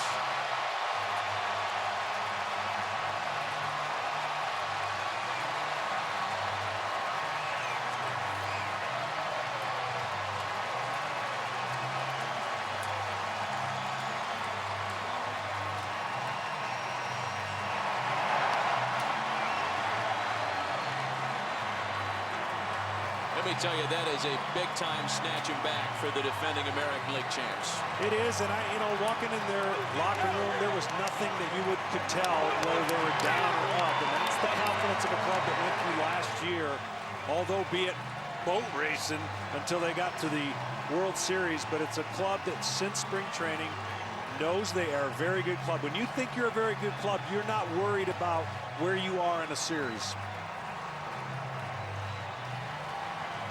Well, the Royals took their first lead of the series in the last of the 7th when Ben Zobrist singled in Alcides Escobar with what proves to be the decisive run of the game.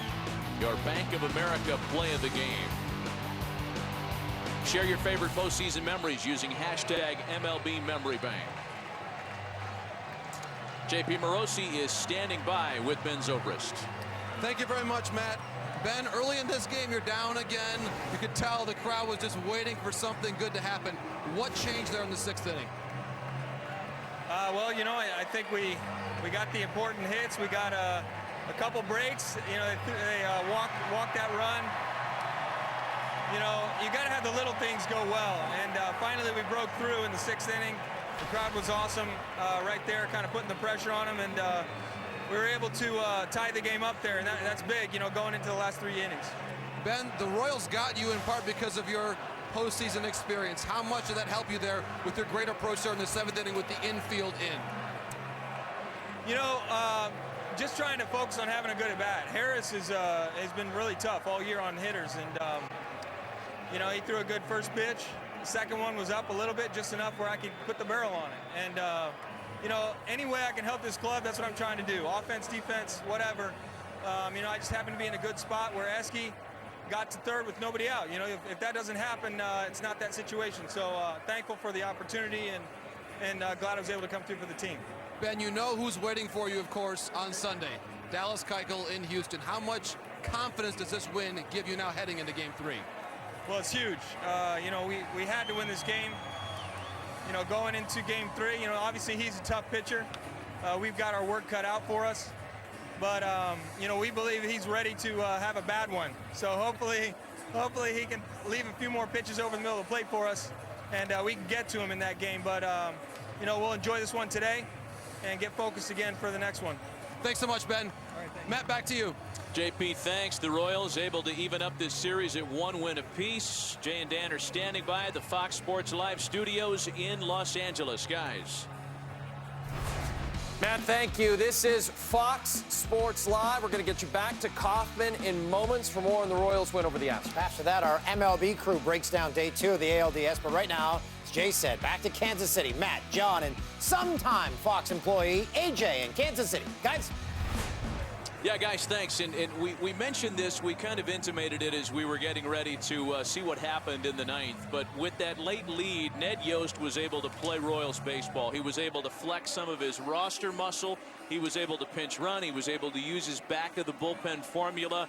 And he gets the win that evens up this series at 1 game apiece. There was a big base hit earlier before that eventual game winner by Eric Hosmer, and he's standing by now with JP Morosi. Thank you, Matt. Eric, the guys just talked about that great base hit you had to left field. Certainly a line drive in the books. How would you describe that one? Just battling. You know, that's what this team does so well. We battle, and you know he's got a devastating slider, but you know you got to sell out, try and put the ball in play, and that's what we do as a team. Just try and put the ball in play and make stuff happen. Eric, you could tell how badly this crowd wanted something good to happen for you guys as the game went on. Why were you finally able to deliver? Just kept the line moving. You know, guys put in some great at-bats, and that's why we push so hard to have home field advantage. The momentum and the energy this crowd brings to us is electric, and you know we feed off that energy, and you know it created a big inning for us. Eric, that huge play in the 9th inning, the pickoff. How did that play come together? Coming from me. Well, yeah, Salvi calls all the plays. He's the genius behind it all.